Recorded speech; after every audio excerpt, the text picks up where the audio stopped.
There's fat in here. I'm gonna fucking die and shit. Fuck. Thanks, CNN, for saving my life like you usually do.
Well,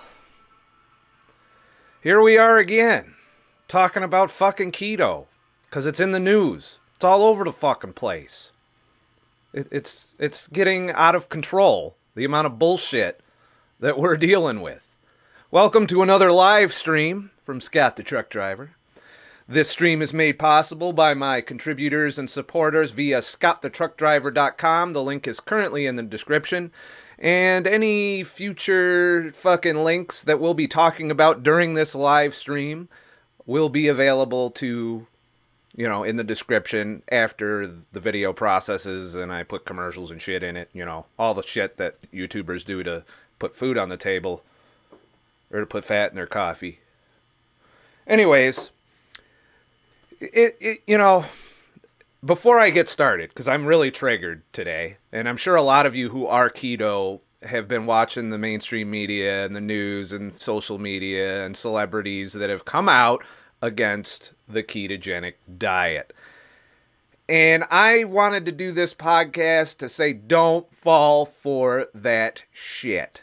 Now, there are legit gripes about the ketogenic diet that I will also talk about. And I kind of touched on this in the last video, but I feel that I need to kind of reiterate some of the things. But we're going to do it through these articles, this bullshit fucking U.S. News and World Report bullshit, and so on and so forth.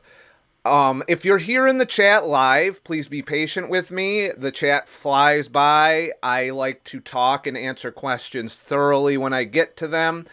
Chances are I'm not going to see your shit, until after I'm done with my spiel, because I like to give a, concise topic.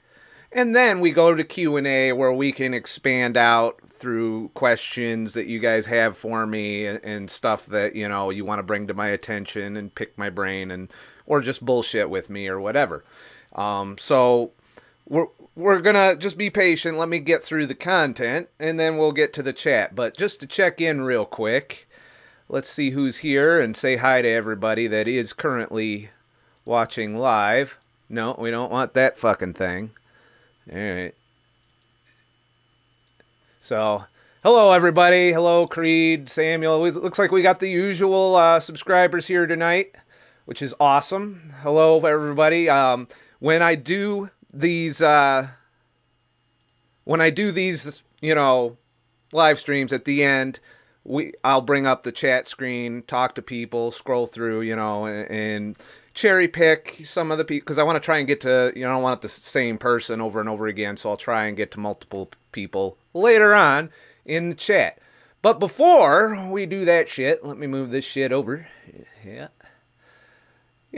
If you just do a quick Google on keto being the worst diet in 2017, you'll see that in the past couple days, it's all over the fucking media.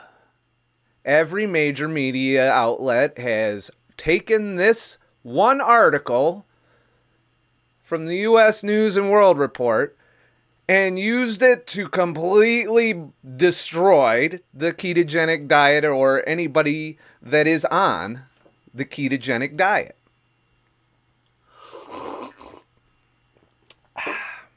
And it's fucking ridiculous. So we're going to go through some of these articles, a couple of them, and I'm going to read some of them and make some points and counterpoints to what these articles are saying. This first one, the Daily Meal, obviously a nutrition website. I haven't researched what they're into, what kind of shit they're into, but let's talk. I'm going to work through some of the things they say, and their main source isn't science. There's no science in any of this, by the way. And that's the problem. These are people talking out of their ass, regurgitating the opinions of experts. U.S. News and World Report, these are expert reviews. What qualifies them to be experts? Are they just doctors? We all know how well doctors know nutrition, how much nutrition education they get in their medical license. I mean, really? So I'm very curious who the experts are, because I don't see a breakdown of that. Who the fuck's the expert? Did you get a panel of 40 vegans to fucking review the keto diet? Because I'm pretty sure it would come in dead last in that situation. Are you talking about low-fat, plant-based experts? Or just low-fat, high-carb diet experts preaching what the fucking food plate does? How well has that worked out for us? Has it solved our fucking problems? Is there any progress being shown? We keep hammering the same dogma over and over again about low fat, high carb, high fiber, get rid of the processed food. At least we're all starting to agree that sugar and, refined carbs are bad. I would take it a step further as saying sugar, refined carbs, grain in general, whole grain or not, is bad and should be removed from any diet, even you vegans. And, we have to remove these bad things from our diet. And the more of these things we remove, the better our health becomes. You can improve being a vegan if you go raw vegan and eliminate processed foods in the process.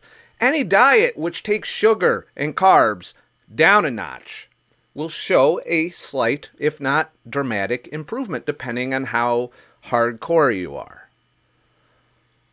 So, there's a misunderstanding about the ketogenic diet that is driving a lot of this. Several misunderstandings. So let's get into the fucking articles here and just see what the experts think we should be eating and should not be eating. By the way, the DASH diet one. Who promotes the DASH diet? The fucking government does.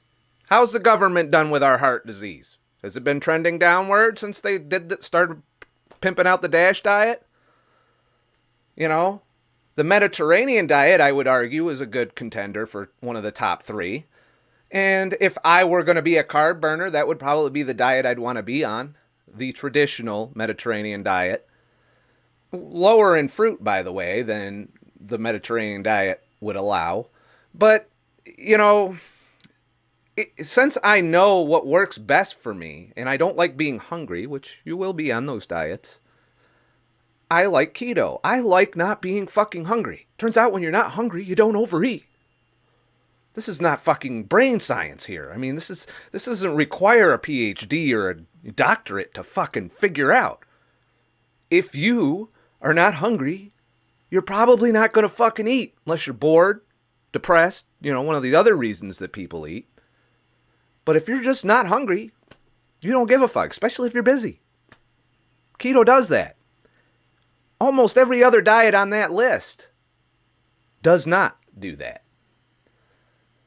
So, before we get to the original article, let's see how this article was bastardized. The keto diet has grown in popularity and shit, but experts think this fad should bite the dust. There's no bias in this article. Really? Experts think... Who are the experts? Just, I don't see any science linked here. I don't see any academia studies, because guess what? You need actual fucking proof, or at least something in the realm of proof, and there's flaws in that realm, but that's not what we're talking about. That's what the last video was about. You know, this is more about mainstream media and all these health experts that are up fucking preaching every goddamn day. So, experts think this fad should bite the dust. First of all, it's not a fad. Let me stop you right there. The Banting diet was the original diet that people, well, we can go further back pre-agriculture, but I already did a video on that. The first documented diet book, per se, is A Letter on Corpulence by William Banting. Happened in 1912. It was a fucking fat guy that was having heart problems, having obesity, he had all kinds of issues, and he went to a doctor who apparently knew what the fuck he was doing, and the doctor said, oh, you got to take carbs out of the diet. No carbs, no sugar, eat all the meat and fat you want. So he did it. And his health improved. His weight dropped. His markers dropped. This was over 100 years ago.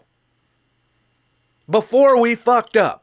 Before we had epidemic levels of fucking heart disease, of cancer, of fucking diabetes, which is way out of control. 70% pre-diabetic in our U.S. population. Who knows what the world population is. And somehow we're still going to do the same shit we've been doing for the past 40 to 50 years, which caused that line to rise. They haven't preached any new shit. They've always been preaching, get rid of the meat, get rid of the fat, increase the vegetables, increase the carbs. And if you get rid of the meat and fat, guess what you're eating more of? Unless you're just fucking not eating. Carbs and sugar. So, actually, Spiv was right. It was a while ago. I don't know. Spiv just said 1863. I don't know if that is, you know, the exact date. You can look this up. It's easy to find. William Banting, you know. And, you know, he was the original. That has been plagiarized by Dr. Atkins, various other authors over the years. It was known as Banting back then. Some parts of the world it's still known as Banting. Then Atkins, it was the Atkins diet. That's how I was first introduced to it in the 90s. And now it's the keto diet, ketogenic diet. And there is variations of the diet. You know, it's spread out into really strict keto or to just some low carb shit. But it's been around a long time. Fads don't stick around for 100 years. You're not going to see Weight Watchers 100 years from now. Not going to fucking happen. The DASH diet, not going to fucking happen. Mediterranean diet's been around a long time too. So I agree with it. You know, not all the diets in the list are I'm going to take a shit on. There's different degrees for different people, and how much damage you're trying to fix is a big thing. Because obviously, if you did all this damage to yourself, you need to undo it, and you can't just jump into a healthy diet, which will maintain your weight. We'll get into this a little later, and expect to fix all of this in like fucking a month. Which is, by the way, the amount of time these experts give the diet, and these celebrities that are whining that it failed. They go 4 weeks into it. They feel like shit. They don't give themselves time to keto adapt. And then they come out on fucking Twitter and say, oh, fuck, that's horrible. I hate it. It's fucking miserable. I felt like shit. Well, you didn't do it right, first of all. Some of them think you don't eat vegetables and shit. And it's that kind of misunderstanding that makes this fucking go this way. So, anyways, it goes on to say that next to Whole30, which I know nothing about, it was ranked last. It was tied for last place. And like a ranking of, let's see, where is it? About 39 motherfuckers, I think it was. Anyways, yeah, it was about 39 fucking diets, if we look at the full ranking. Actually, yeah. All right. So, let's see this article's interpretation for me to fucking argue with. The experts thought even less of the keto diet, and here's why they make it so bad. Keto dieters attempt to warp their food intake and induce ketosis, a physical state in which the body is flooded with ketones after being deprived of carbohydrates. These ketones are produced after breaking down sources of fat both ingested fats from food and the body's natural fat storage. Advocates of the keto diet claim it turns the body into a fat-burning machine and is the key to weight loss. There have been no definitive long-term studies to confirm this, however. No, of course not. No one's ever studied keto scientifically. You know, I can't imagine that any science is backing up the ketogenic diet whatsoever. We don't have science that's like fucking put people on keto for epilepsy for 5 years plus and documented their health. No, we don't have anything like that. We don't have a 6-month study on obese people and all of their, breakdown.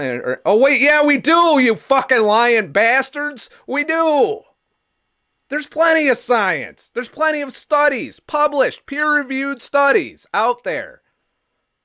There is documented case. There's clinical data.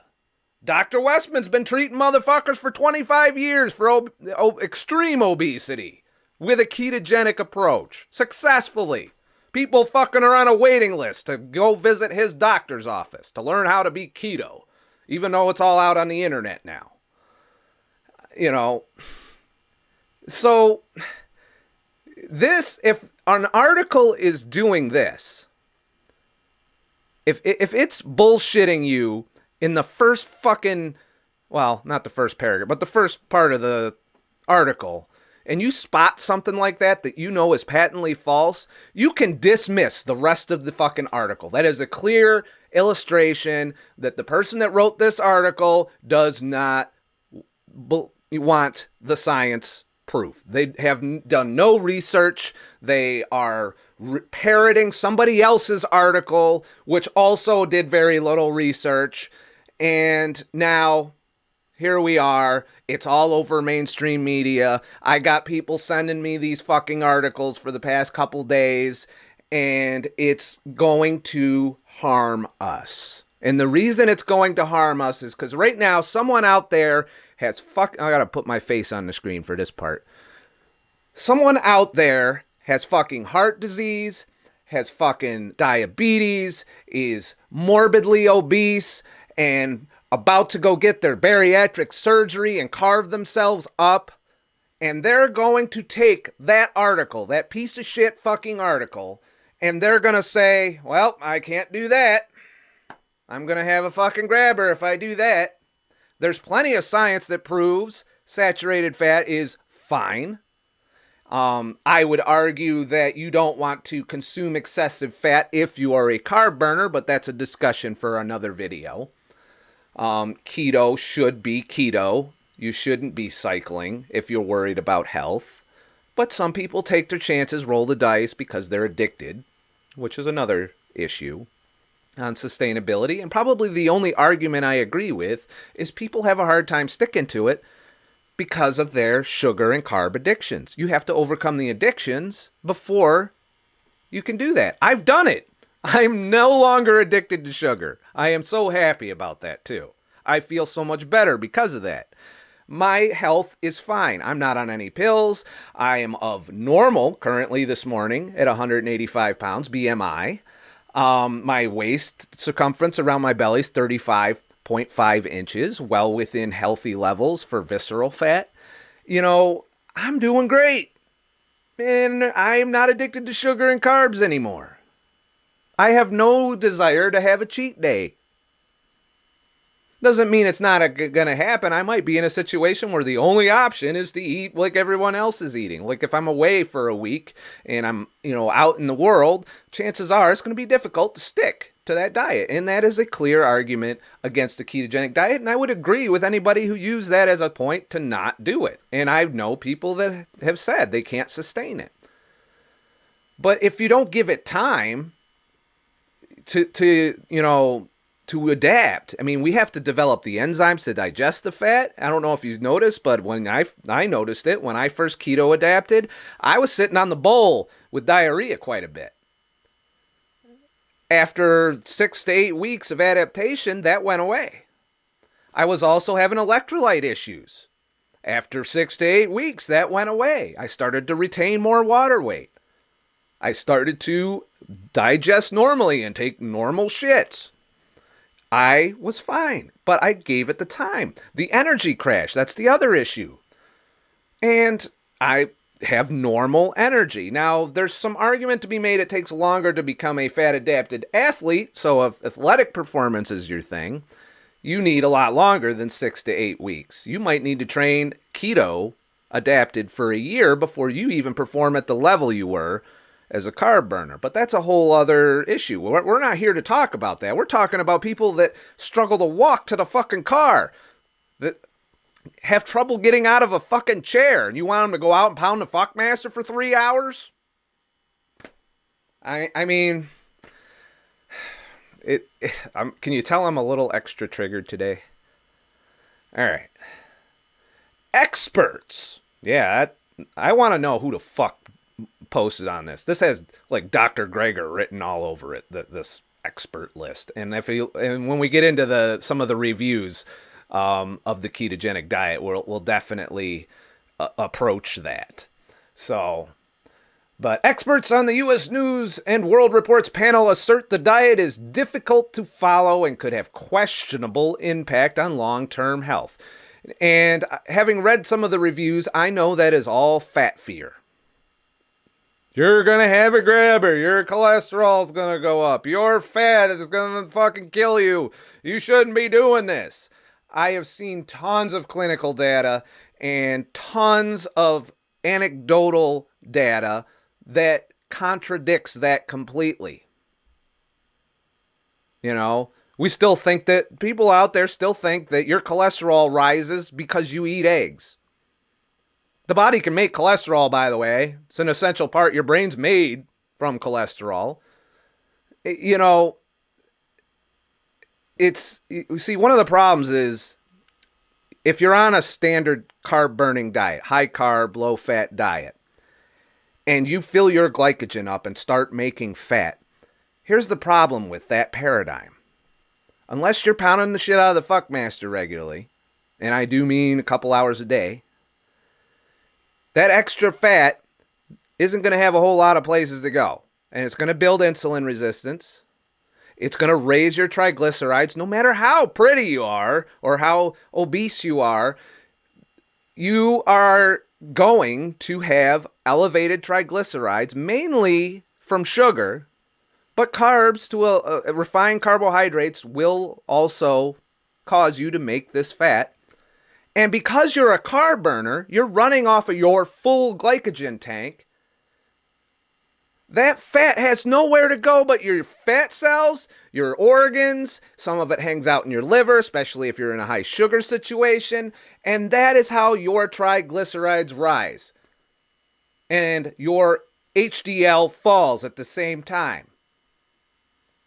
Your cholesterol total rises too on a high sugar refined carb diet.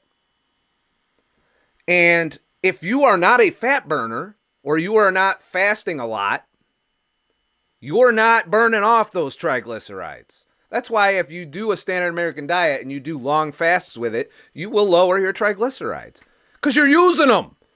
That's all it is. That's all the triglycerides are in your blood for. They're there to be used for energy. And if you're not a fat burner, you're not using them and they're piling up and clogging your arteries. Inflammation caused by the vegetable oils we eat also fucking triggers that process where the LDL uses the cholesterol and clogs your fucking arteries because it's trying to repair the inflammation in your arteries. And eventually, if you keep doing that, the inflammation pops one of those fucking things up, pops the clogged artery, and it hits your heart and you have a grabber. You know, I'm not a doctor. I'm a fucking pretty much retired truck driver at this point. But where's the common sense? You know, these things just stand out to me as not only is it the way the body works, but it's the way the body should be working. And yet we're still consumed that what we put in our mouth is the same fucking thing that reaches our cells and our fat.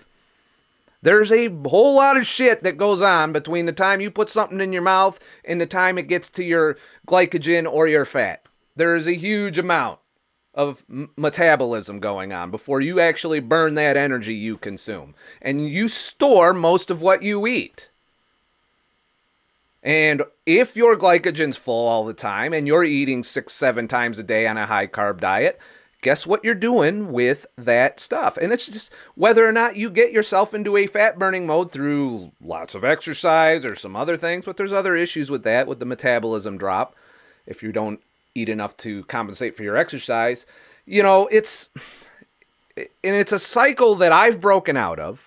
A lot of my subscribers have broken out of. I get letters daily through comments. I get direct emails now. I get all kinds of people telling me that this is working for them. And these are people that lost 100 pounds. I've lost 60-something pounds. I think almost 70 pounds total today. Let's see, 50. Yeah, 75 pounds total as of today that I lost. Sorry, I had to do some math in my head. I'm not a great mathematician. By the way, I'm still fat fasted. I haven't broke my fat fast yet. Which at 6 p.m. is 5 days solid. Anyways, that means I'm going to have a grabber probably tomorrow, according to these motherfuckers. So we got to get away from the fat fear in our medical community that is driving these experts to condemn the diet. And that is the biggest reason they took a shit on this diet. They're afraid of the amount of saturated fat. This despite the fact we have over hundreds of years of data spread out throughout multiple sources, despite the fact that our ancestral diets and that there are entire societies of people that didn't have our level of chronic disease that we have today and ate almost exclusively meat and fat and hunter-gatherers, we're ignoring all of that history. But somehow the U.S. government knows what we should be fucking eating. And how has that worked out for us? Ever since McGovern fucked us up with the whole goddamn dietary guidelines, which promoted agriculture, which promoted sugar, which promoted all these money-making fucking agricultural paradigms, and at the same time destroyed our health by increasing our chronic disease, increasing our obesity rate. We have obese children now. We have babies being born, with diabetes. We got fucking gestational diabetes, and nobody wants to fucking own the mistake we've made. No government is going to say, oh, sorry, we experimented on you for 40 years. The experiment results are in. You're fucked. Sorry, my bad. No, they're not going to do that. They're going to double down. They're going to be like, no, we aren't wrong. They're wrong. It's meat. Meat did it. Meat consumption's remained largely unchanged. In fact, we're consuming less meat now, I would argue. Everyone's scared of red meat and eggs. And, anybody that knows you can go to the supermarket and pay like $1.50 and get a shit ton of eggs. Well, that's because for the past 40 years, we've been demonizing eggs. We've been doing this shit. We've been drinking 2% milk where they took the fat out of the milk and put sugar in it. And then we wonder why all of our fucking disease is rising. But we're apparently not done being stupid yet. It's 2018, and literally the first thing that we're running into for health in 2018 is keto's bad for you. Even though keto's been trending. It's been becoming more popular because more and more people are saying, I don't give a shit what they say. I want to lose weight. I'm going to do it anyway. And now that it's working, there's a whole lot of industry sweating. The plant-based motherfuckers are going nuts about it. I get those motherfuckers all the time on my channel. They would rather see us unhealthy than hurt an animal. And they're out there lobbying. They're out there in the media. I guarantee you at least half of those fucking experts that started this thing were plant-based. Prove me wrong. Show me the experts. Give me the name list so I can do some fucking homework on that. I didn't see a name list. I don't know who these experts are. So, and I guess, the press really doesn't have to tell us, even though I have to kind of justify the shit that I say by linking studies and linking different things. But media gets a pass on that. All right, this is going to be a little bit of a long video. It's taking me a while to get through some of this because I keep getting triggered. So, let's see how we're doing with chat here. Preach, brother. Okay, carbonate. Just going to go for my weight loss. Yeah, I have a feeling this is going to be quite the long Q&A just from what I'm seeing scrolling across the chat. But please be patient. We'll get to the Q&A soon. All right. The keto diet has also not been cleared for those experiencing kidney or liver conditions. Well, I will tell you as someone who had non-alcoholic, well, probably even alcoholic fatty liver disease, that the keto diet is the only thing that has reduced my fatty liver, that has probably helped me regenerate my liver. Kidneys, there's no science. What the hell are you talking about here? I have not seen one study on keto and kidneys. Where is this coming from? How many ketos do you know having kidney failure? I know a whole lot of fucking carb burners having kidney failure. And yes, Jyoti just said, was it on CNN? And yeah, we'll get there. Thank you, Gene Burrell, for your super chat contribution and shit. So, they're just throwing this shit out there without any links to any proof. God forbid our media had to have references. Let me scroll down and make sure. I could be wrong. Oh, wait, no references. Meanwhile, I got my references. This is one reference of many. There are many low carb, high fat studies, books, science, clinical data. It's endless, not to mention just the amount of anecdotal shit. But apparently if you are a journalist, the truth doesn't fucking matter anymore. And this makes me wonder about everything these fucking mainstream media news organizations put out. If they're doing this bad on something I know a lot about, what are they doing on the shit I don't know a lot about? Makes you wonder and shit. There is no clear evidence the keto diet provides any long-term health benefits, especially in terms of preventing heart disease and diabetes. That is an untrue statement in terms of diabetes. There has not been a long-term ketogenic multi-year study for heart disease, but I can tell you there is plenty of clinical data, and I personally know a couple diabetics who were able to reduce or diminish their A1C completely on keto. And of course, when they return to carbs, that their A1C went up. And this is a big vegan thing here. Vegans love to say that meat causes diabetes. Even though over 100 years ago, they knew that to not be the case. But since the vegans came here in the 60s and 70s, this has been one of their big fucking bullet points. They think that meat and fat causes diabetes, completely misunderstanding insulin resistance, what causes insulin resistance, and insulin resistance is what causes diabetes. Yet they don't think about that. They're also like, you need carbohydrates. We make carbohydrates, gluconeogenesis. So I'm seeing a lot of plant-based thinking ringing through in these articles. Let's see. If I can weight loss, I don't want to read all of this. You guys would probably get bored if I go through. Let me just see if anything else triggers me real quick. The whole concept of evaluating a diet for its ability to deliver long-term weight loss is flawed. It doesn't account for the research that suggests long-term weight loss is highly unlikely regardless of your diet choice. For this reason, a weight-neutral approach is gaining popularity in medical communities. Well, that's because the medical communities have been doing it wrong. I've been at this 3 years. I did experience a weight regain. You want to know when I experienced the weight regain? When I ate carbs and sugar. You don't want to know when my weight stabilizes? When I eat keto. I have maybe an 8 to 10 pound fluctuation on keto, and that's it. I know if I just ate keto, didn't do any fasting for the rest of my fucking life, I would hover in the low 190s, upper 180s the entire fucking time.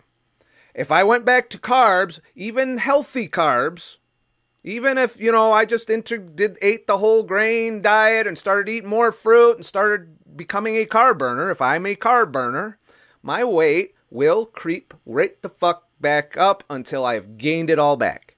And that has been proven over and over again in multiple diet studies of different diets.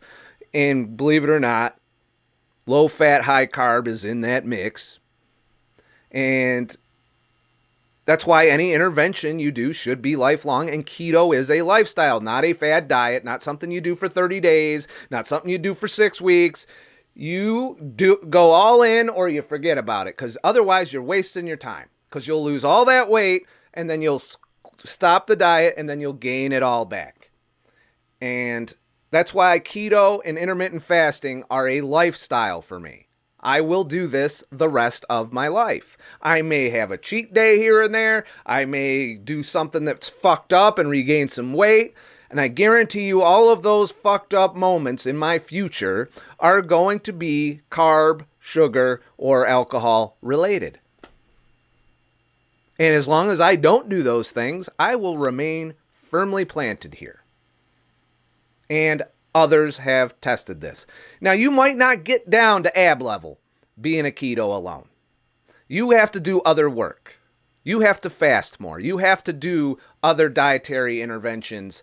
Be stricter, not have keto desserts, eat mostly, if not all, whole foods, and work out if you want to build muscle, that kind of stuff, and eat enough calories to fulfill the muscle growth that you need. There is a lot of work to do to get looking ripped and looking great. But there's not a lot of work to getting your health in order, to losing weight to healthier levels, reducing your risk. Not saying you're eliminating, but you're definitely in better shape than a standard American dieter, or even some of the other diets that are in that list. You're better off than them motherfuckers. Definitely. So I think I've beat up on this article enough. Let's go to one of my favorite news sources to fuck with because they suck. And that is CNN. Yeah, I said it. I hate CNN. That's my opinion. I hate a lot of news organizations. I hate Fox News too. So, it's not a political thing. I hate mainstream media in general. I see it every day. I drink my coffee every day and watch what the media is talking about because it's relevant, because a lot of people, that's how they get their health information. So I kind of need to know what's going on. So anyways, let's get into CNN's bullshit. If you're a fan of the fat-burning keto diet, you'll be fired up about its ranking at 2018's list of best diets from U.S. News. Well, no shit. Along with the relatively unknown Dukin diet, whatever the fuck that is. Both stress eating a ton of protein and minimal carbs. Okay, here's fucked up number one. Fucked up number one. Do you think protein is what we're supposed to be focusing on as a keto? No. Protein is supposed to be moderate. 1 gram per kilogram of body weight or some shit like that is the suggested formula. I contend you can go a little over or a little under, but, it stresses eating fat, minimal on carbs, and minimal on protein. So right there, we're 2 paragraphs in, and they've already fucked up.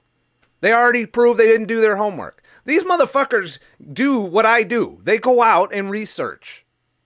That's their fucking job as journalists. They're supposed to go find the story and tell it to us.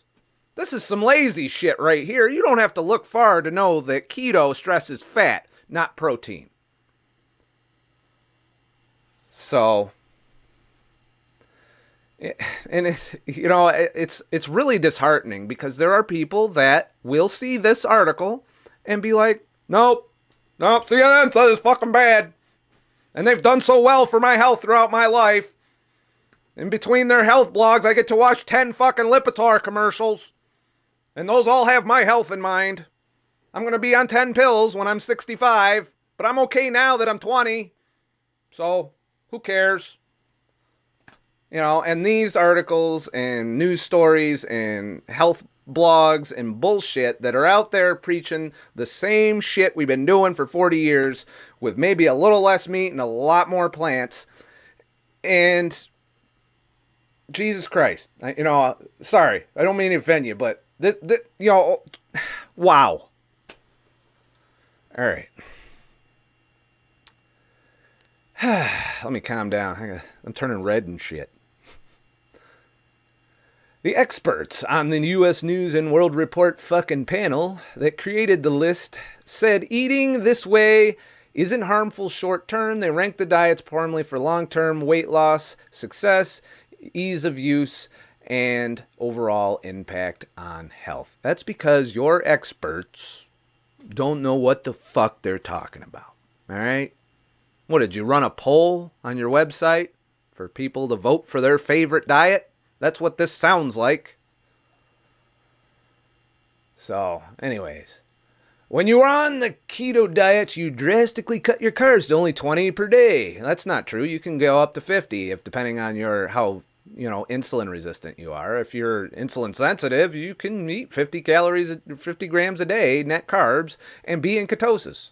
It's a no-brainer. That's my limit. It's 50 grams. Anything over that, I'm out of ketosis. I tested it more than once, and that is my limit. And that's how you figure your limit out. You ramp up your net grams until you're out of ketosis, and then you know where you fucking jumped out. That's not new. That was preached in the Atkins New Revolution book. So... All right, the keto diet is not sustainable over the long term. Not true also. And that's a quote from an expert, one of the experts. It doesn't teach you how to acquire healthy eating habits. That's bullshit. It'll cure you of your sugar cravings. It'll cure you of your carbs. You won't be eating processed foods much because there's no processed foods that are easily attainable for the ketogenic diet. It will improve your health. It takes out the bad shit. That's 80% of the grocery store that we can't eat. And it sucks that we have to go into a store and pick 20% from the 20% of goods in that store to survive. It should be the other way around. There should be 20% bad shit and 80% good shit. Not the case. Apparently not a lot of money in it. But most people I know can hardly give up pasta and bread, let alone beans and fruit. And that's addiction. And this entire articles that have been coming out is a way to justify an addiction. Nothing more, nothing less. So, the expert panel was particularly concerned with liver and kidney conditions, who should avoid it altogether, the report said. Adding that there was not enough evidence to know whether the diet would help those with heart disease or diabetes. So because they don't know, it must be bad. And then they only don't know because they didn't do their fucking homework. They didn't see the clinical data. It's out there. There's people posting their blood work from start to finish, from when they had heart disease all the way down. There was a video I was watching today that one of my subscribers sent to me. Heart disease, started out obese, heart disease, all the problems, 600 to 800 level triglycerides, lower HDL. He was a heart attack waiting to happen. He did it the standard way for a while and it got worse. And by that, he cut his fat, he cut his meat, he went to the gym, he exercised, he did eat less, move more, and then... lo and behold, it got worse. So he went out, he was a neuroscientist, he went out and decided to learn everything he could on the subject, and because he didn't want to go on the drugs. And that's what they wanted to do. They wanted to give him the drugs. And to his doctor's dismay, he started to lower his sugar and carbs and eventually became full-blown keto. And as he did, triglycerides fell. His cholesterol total dropped. He had lots of good HDL. And he looks fucking lean and thin. And to my knowledge, he wasn't fasting. I don't know. There's plenty of cases like this. I get it all the time. I hear it all the time. I see it all the time, and I'm living it. That's all the proof I need. So fuck CNN. Fuck U.S. News and World Report. They're telling me shit that they're basically, when they do this, and I've experienced and seen what I've seen and done what I've done, they're basically fucking telling me to not listen to them at this point. That I can't trust any of these news sources because they don't have my best interests in mind. They have corporate interests in mind. They have the government guidelines in mind. They have the medical establishment and pharmaceutical industries who won't profit from us going keto. And those are the ones on the expert panel. The pill pushers. And I don't want pills. That's the reason I did this. I don't care that if I have abs. I don't care if I look good. I don't care if I get my dick sucked. I don't want to go through that low quality of life for the next 20 years of my life, which I was already on the path for, and I derailed that. If I had kept doing what I was doing, I would be well over 300 pounds with full-blown diabetes right now. Not the case. Thanks, Janie Bug, for your contribution to Super Chat. Media be damned, keto is my lifestyle. Sorry, I just noticed the chat. I've been kind of in my own little fucking rant for a while now. So first place is a tie between the well-researched Mediterranean diet and the DASH diet. The DASH diet was developed by our government. And it just says eat more veggies, fruits, low-fat dairy, basically everything you don't want to do for a healthier heart. Cut way back on foods high on saturated fat and limit your intake of salt. If you're keto, you don't need to worry about your intake of salt if you're fat adapted. In fact, while you're fat adapting, you're going to want to eat a little more salt than you normally do.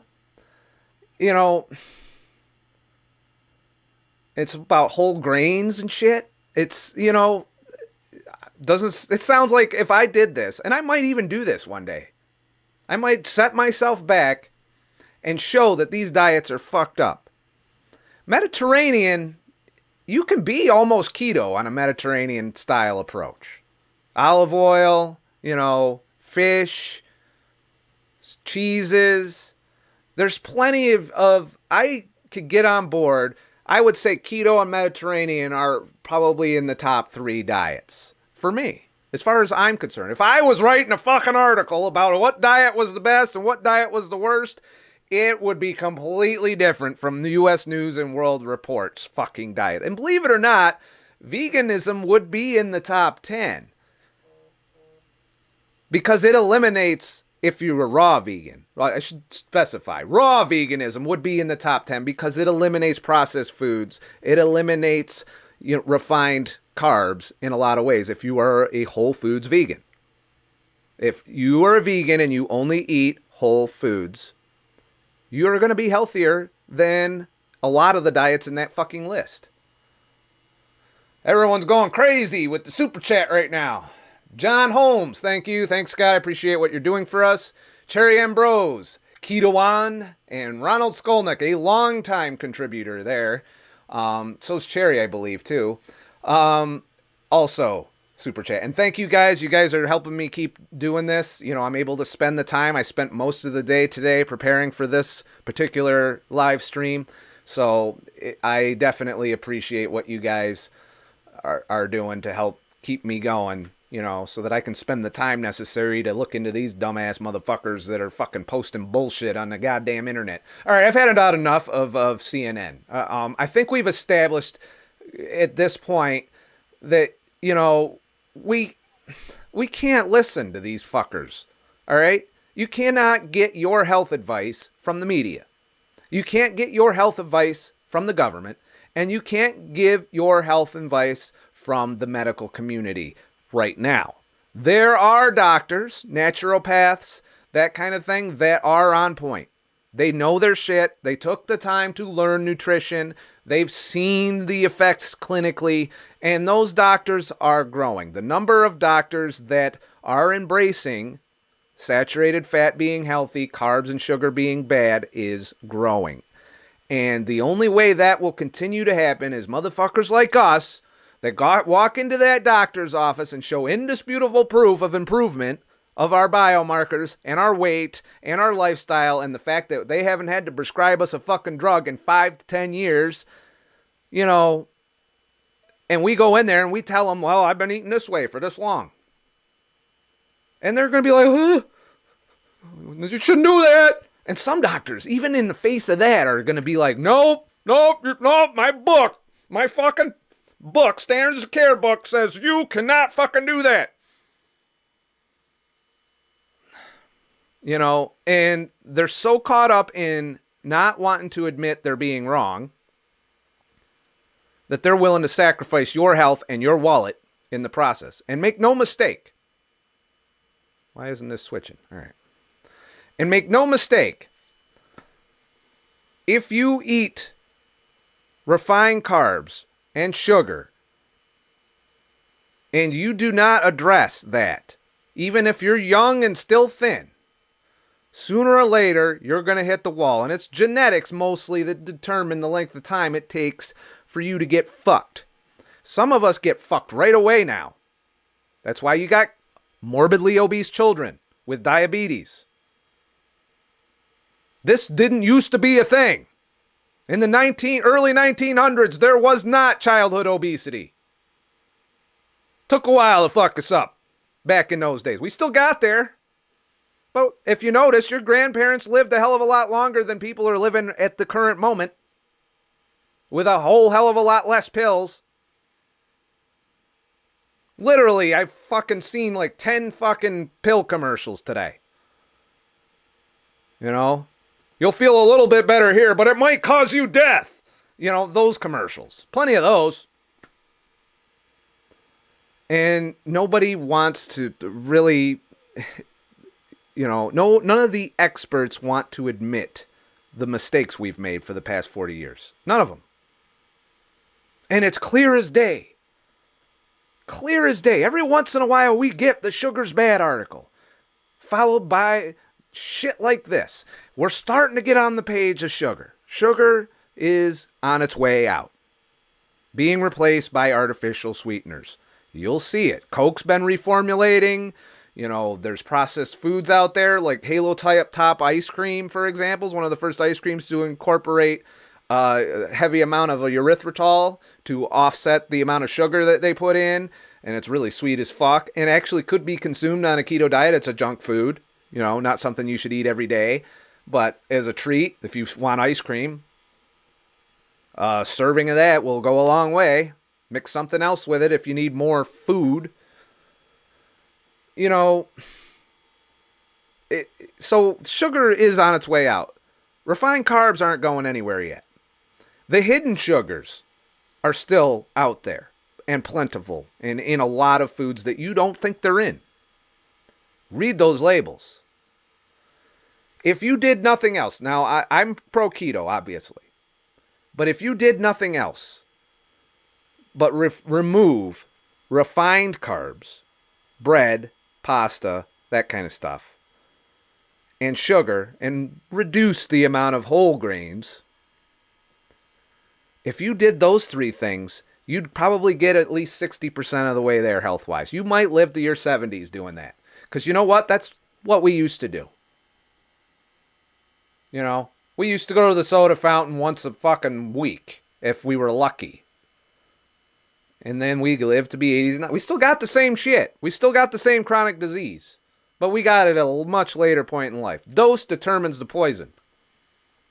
So if you aren't on board with keto and going through the 6-week adaptation and doing the work of removing those addictions from your life, at the very least try and remove those really bad foods. Sugar's the fucking biggest one. My first 10 pounds of weight loss was just reducing, not eliminating, reducing sugar by not drinking soda. And the more you get into getting rid of the more of a whole foods approach you have, the better off you are. That's the bottom line. If you don't want to go keto, you want to be a carb burner, do carb burning right. And in that case, as a carb burner, you should keep your fat lower. Because if you start piling in fat while your glycogen's full, you're going to notice an increase in insulin resistance because your insulin spiked. You're going to notice that you're not touching the fat. Your triglycerides will go up because you're not burning them. They're just sitting there waiting to get put in fat cells at that point.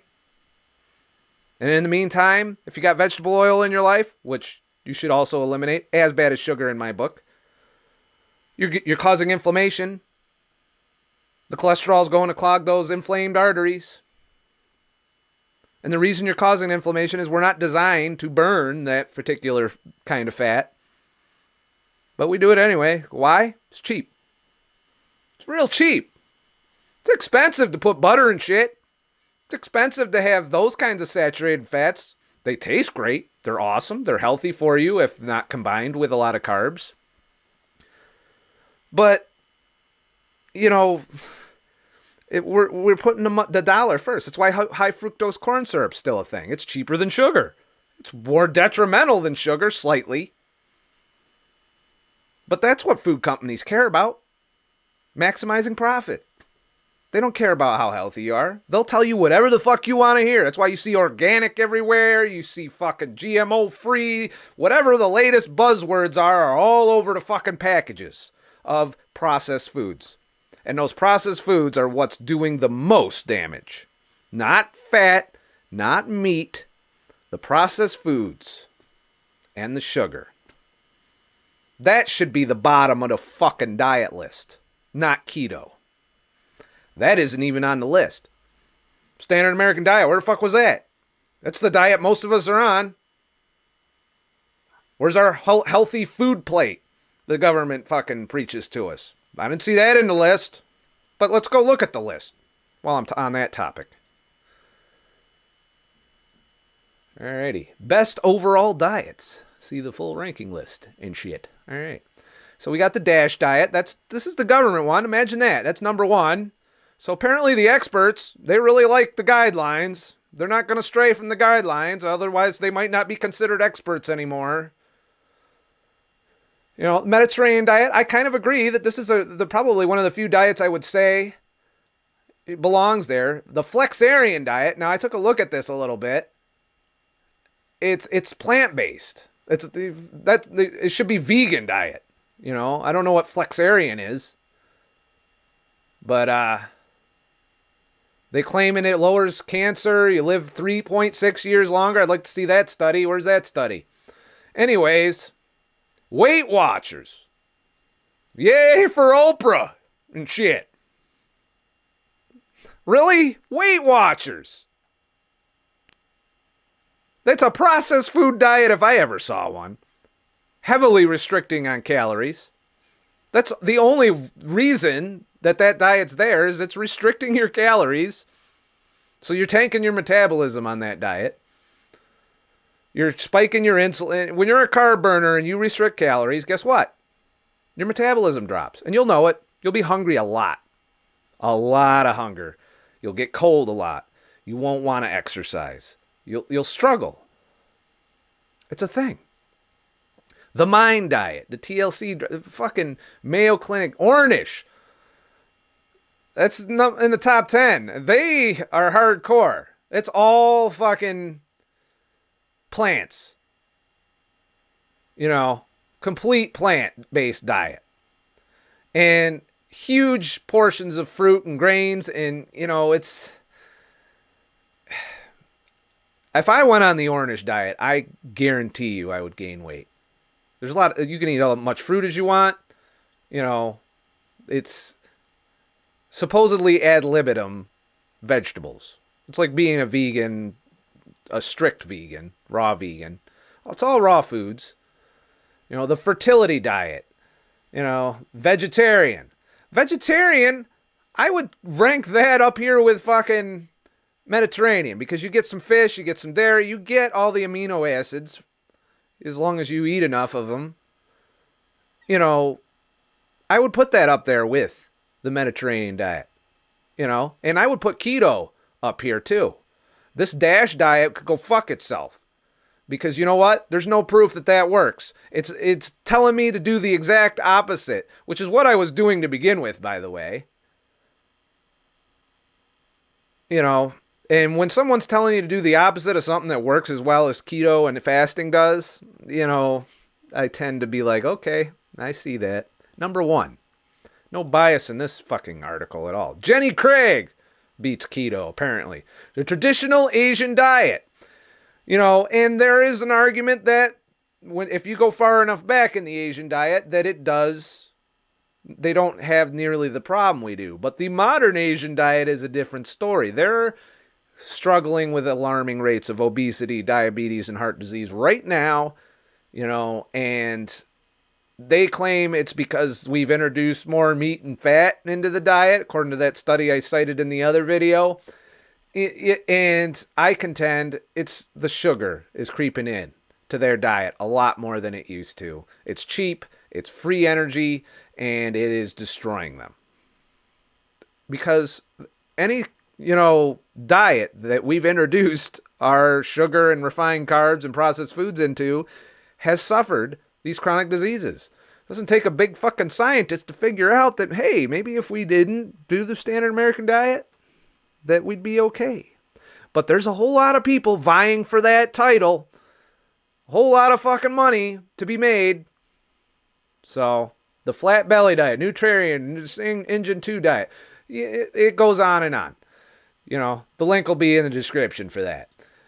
Now, I looked at the keto part with the reviews and the overview. This was not a scathing part of the article here. If you on U.S. News and World Report, this is a fairly decent summary of the ketogenic diet. It even cites some of the studies and says that you lost weight on it. You know? But when we get into the reviews, they're all fucking shitty. So let's go through before we open up to Q&A. I'm going to go through this, and then I'm also going to touch on the proof that they're wrong, and then we'll start with the Q&A. So overall rating, the keto diet, this was 1.9 stars out of 5. Keto diet is high fat, low carb, and that diet that's designed to make your body understate where it's relying on fat for energy. Experts rank the diet near at the bottom of every category besides short-term weight loss. Best diabetes diet. I don't know how the fucking experts came up with this bullshit. The experts on average rated keto diet is minimally effective. Right. In preventing or controlling diabetes. Tell that to the thousands of motherfuckers that are off their diabetes medication because of the diet. Tell that to all the motherfuckers whose A1C lowered back into normal range, that they're doing it wrong, and that they should be eating more carbs and less fat and meat. It's ridiculous. That says vegan all over it, by the way. You know, I might as well be Dr. Greger fucking reading this shit, because he's a big one that fucking meat and fat causes diabetes. It is not safe for people with diabetes. Bullshit. I have watched firsthand people fix their goddamn diabetes just by doing keto. Not even fasting that much. Combine keto and fasting, you don't have diabetes, and you won't. I was pre-diabetic, reversed it. And proudly. And I still did carbs here and there. Still, some research has shown that cutting carbs and avoiding obesity could keep the chronic disease at bay. Oh, there's the nice job covering your ass a little bit there. So you've de-emphasized the proof, even though there's plenty of it, while essentially telling us it's not doing it. You know, can you basically contradict yourself in one fucking paragraph? Easiest diet to follow. I agree on this one. This is not an easy diet to start. It's not easy to get into. You got to adapt. It's a fucking pain in the balls. All right. You're not going to have fun during the adaptation. You're going to be overcoming several addictions during that process. You're going to feel low energy. You're going to feel like shit. Some people do well. Some people don't. Some people fail because it's just too hard to adapt. But I'm here to tell you that once you do the time, you're adapted, you feel better, you get more energy, you get a whole lot of mental clarity, your mood stabilizes. I don't have anxiety problems anymore. I don't have any of those issues. I'm not sitting here worried about it. And I got a lot to be worried about. If old me was in current me's financial situation, old me would fucking have already quit because of the amount of stress I would be under. Not the case now. And I attribute that to keto, and there's evidence and anecdotal evidence that shows that. But you have to get through the fucking period, and it's not easy. It's not a fucking 30-day diet. It's not a fad diet. It's not something you can do off and on regularly and expect to get all the benefits of it. It takes a long time to fat adapt, and it probably takes only 2 or 3 weeks of carb eating to completely undo it.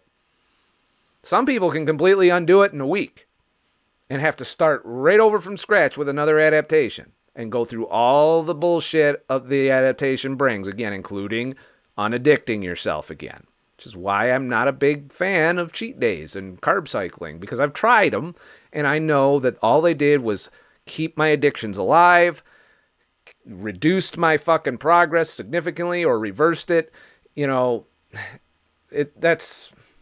I keep getting these sidetracked here. My bad. The keto diet fell near the bottom of the heart healthy category with a minimally effective score. While dieters will lose weight on keto, they'll also give up fruits, whole grains, starchy and non-starchy vegetables. One expert noted, this is the opposite of what we want for diabetes and heart disease prevention. Now take that sentence in. That's what the experts' mindset is. I guarantee you that is a pill-pushing, statin-prescribing motherfucker right there. Yeah, keep eating that shit when you have heart disease. See what happens. You'll do fine for a few years on your statins or whatever the fuck drugs they put you on to help control your lipids. For diabetes, they'll give you your fucking metformin until that stops working. And then they'll start giving you insulin till that stops working. And then they'll cut off your fucking limbs. And take your eyesight. Put you in a fucking wheelchair. And that's eating what they're telling you to eat. That's what the standard of care is. You can look it up. Look up diabetes standard of care. It's right in their fucking textbook. That's what their standard of care is. Giving you shit tons of carbs and then giving you medication to manage your blood sugar. Even though blood sugar isn't the cause, it's a symptom. Insulin resistance. Nothing to treat insulin resistance. And the only way to treat insulin resistance is to stop the bullshit with the carbs and sugar. And then you won't need medication to manage your blood sugar because you'll be doing it through diet. If you're not taking in shit tons of sugar, you're not making tons of blood sugar unless your liver's fucked up. So, and you make all the blood sugar you need. Gluconeogenesis. It comes from glycerol, which is the backbone of fatty acids, and it comes from amino acids, which comes from protein. And if you're eating adequate amounts of that, your glycogen will slowly gain enough. It won't fill up. It won't be overflowing. You'll probably be about half full in the glycogen tanks if you're eating keto every day and not fasting. And that's a good, healthy way to be. It might mean you run out of some of the high burst energy a lot quicker than some of your carb-burning athletes who have a larger glycogen storage. You might hit some walls in high-intensity exercise, but you'll run fucking circles around carb burners and marathons and endurance activities because you'll have an endless reserve of energy. And that's been proven. There's athletic ketos. Records being set in both, marathons and fucking rowing to fucking Hawaii and all the other shit that's going on out there. So, long-term weight loss. This is one people are struggling with right now. You do lose weight, and you lose it long-term. You don't necessarily get down to the bottom, no. Everyone wants to be at the bottom. You get diminishing returns at some point. You can be healthy and slightly overweight. I mean, you've been obese a long time. It's a little unrealistic to think you're going to get down to ab levels without some serious work. And not just in the diet realm. You got to build muscle. You got to build your body. I don't do that. I haven't gone to the gym. I'm not a big rippling motherfucker. I'm getting quite slender. You know, there's not a whole lot of beefiness going on here, you know. I had to show you my armpit hair and shit. You know, I can see veins. There's vein action going, which tells me I don't have a lot of body fat going on there. Some loose skin action, not a lot of muscle. I'm still, you know, right now I'm normal, but my average when I'm fully fed, I average slightly overweight, and I do mean by only about 4 pounds over my normal BMI, which BMI is arbitrary anyway. But I guarantee you, I go in and get a blood panel done, I'm fucking spot on. My blood pressure's spot on. I've had that checked recently. It's good. You know, I'm good. I haven't been to the doctor. I'm not breaking out in fucking hives this year. This is the first fucking winter I haven't broke out in hives. In years. What did I change this winter? What did I do differently this winter than I did on other winters? I cut out the vegetable oil. I cut out the fucking sugar. I cut out the carbs. No hives. Coincidence? Maybe. It's not proof. You know, correlation doesn't equal causation, even in an experimental one. So, one last thing before we start Q&A. This diet, I linked to it in the previous video. Eventually the link will be here. There is well documented. This is a 6-month study, which means they had plenty of time to adapt. You know, you adapt 6 to 8 weeks. They went 16 to 24 weeks. Awesome results in all their blood lipids. All their panels were fine. Lost tons of weight. You know, maybe didn't get bone thin. Didn't get vegan thin. There's a reason vegans get extra thin. And it ain't health. And, you know,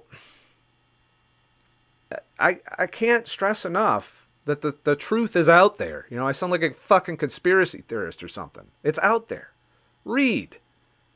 And make your choices and try shit. And give it the proper amount of time before you give up.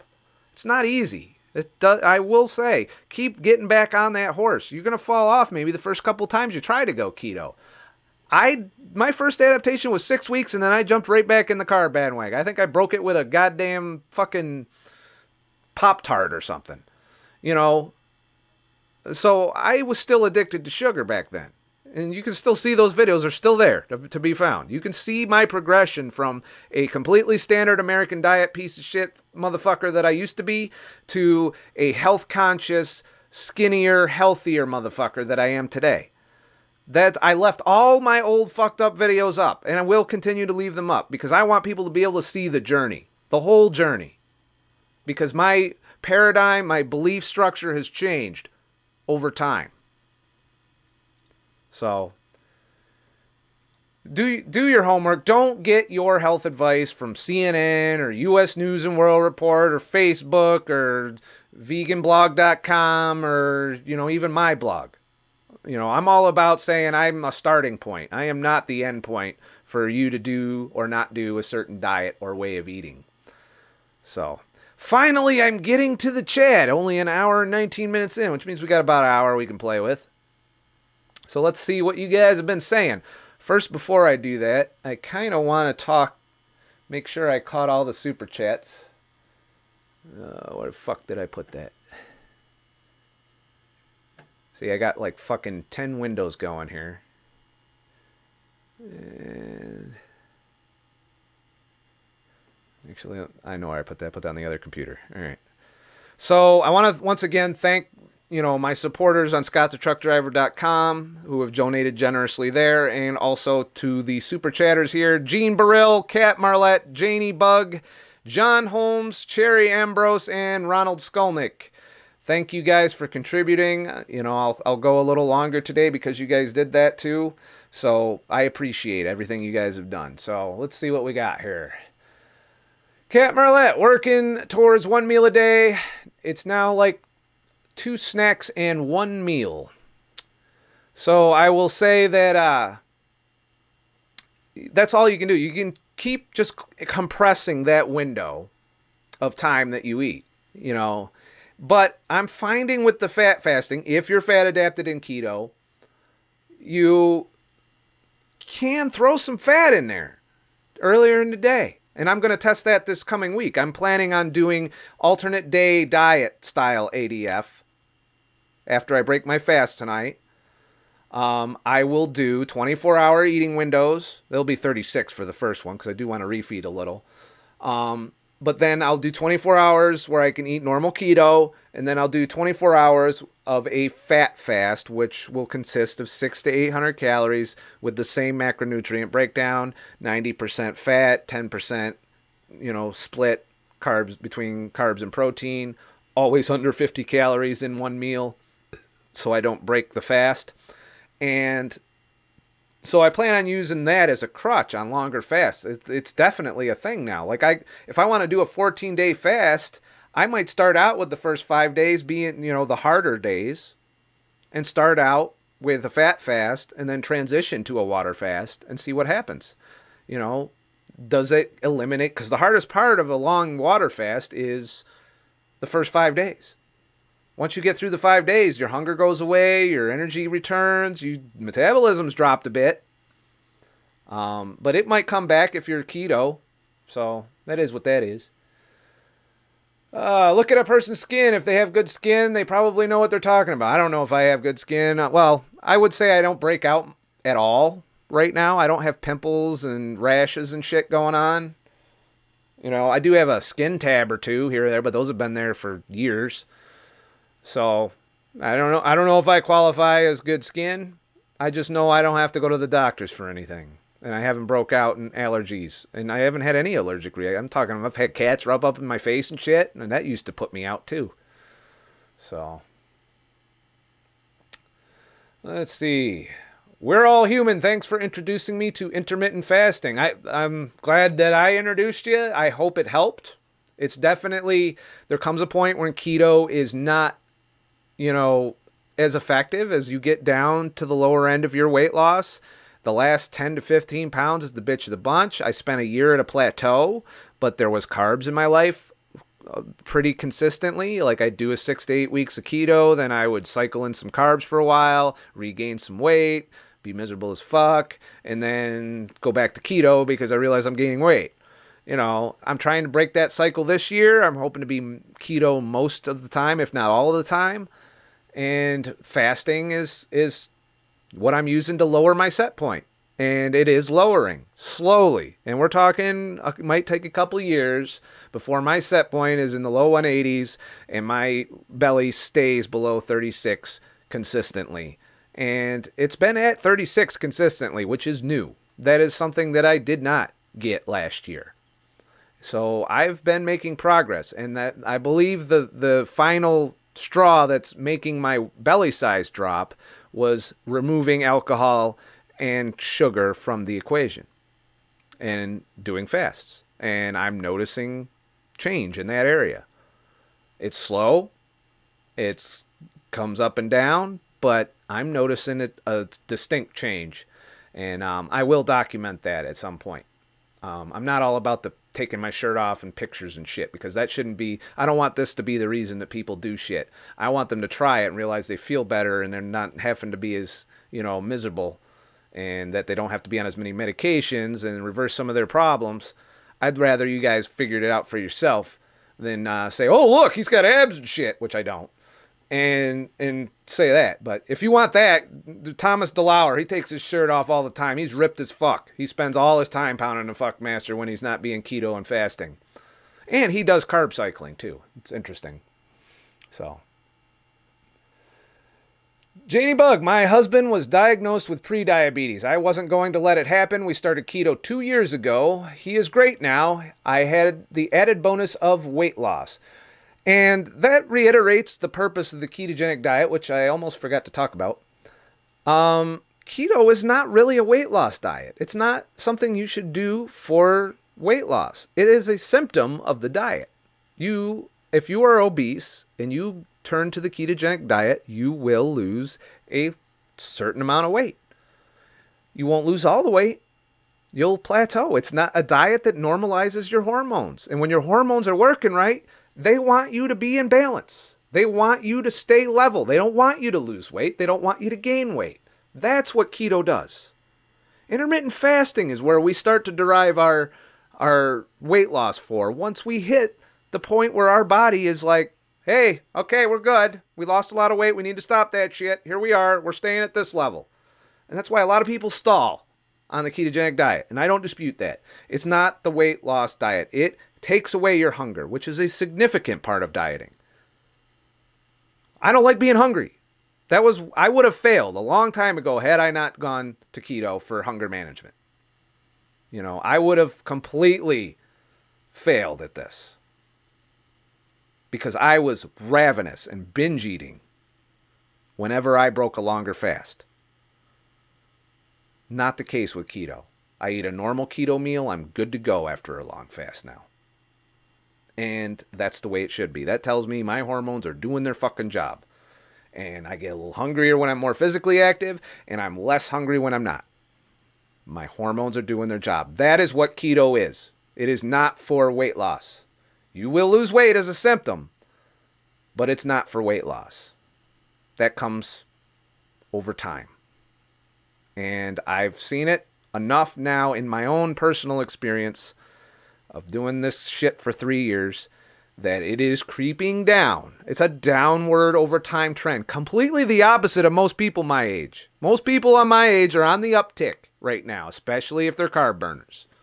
They're gaining that 1 to 2 pounds extra a year. Some people are gaining 10 pounds extra a year. Some people are just fucking going up 10 pounds a month at my age.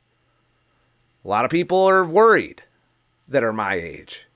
There's a lot of diabetics my age. There's a lot of people with heart disease. There's a lot of people with obesity and morbid obesity that are my age. And some of them ain't woke up yet and said, hey, I need to do something or I'm going to fucking have a really rough old age. I caught this at 39. I'm 42 now. I think I'm going to have a pretty smooth 60s and 70s maybe, hopefully, if I don't get hit by a bus or something. Or shot in the face, So, what else we got here? Paul Smart, no one needs to see shirtless Scott. Well, you're going to. If you look in some of my past videos, I did do some before and after pictures back then. I'm holding off on doing the final before and after, which is near, because I am at my goal. But it'll be a one-off. I'm not going to fucking show it all over fucking every video. Only the really dedicated people that watch all my shit are going to see it. And, that'll be that. But I don't want that to be the reason that people do this. I don't. Because we've been doing shit based on looks for years. Where's that getting us? We're getting yo-yo dieters all over the place who are more concerned with whether or not they look good than whether or not they're going to go to the hospital. You can look great and still end up in the fucking hospital at old age. You could be thin as shit, and you're still going to be sick. That's why I do this. I could give a shit about being thin. Right now, my target is my fatty liver, and I think I'm nailing it. Because of the shrinkage around the belly, which did not shrink when I was doing occasional keto and fasting and still having alcohol and sugar. Since I've cut those out, I'm making progress there, which tells me that was the mitigating factor in fatty liver. And fatty liver is the root of metabolic syndrome.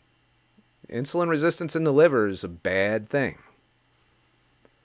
Because our liver is the gateway for the food to become the energy we need.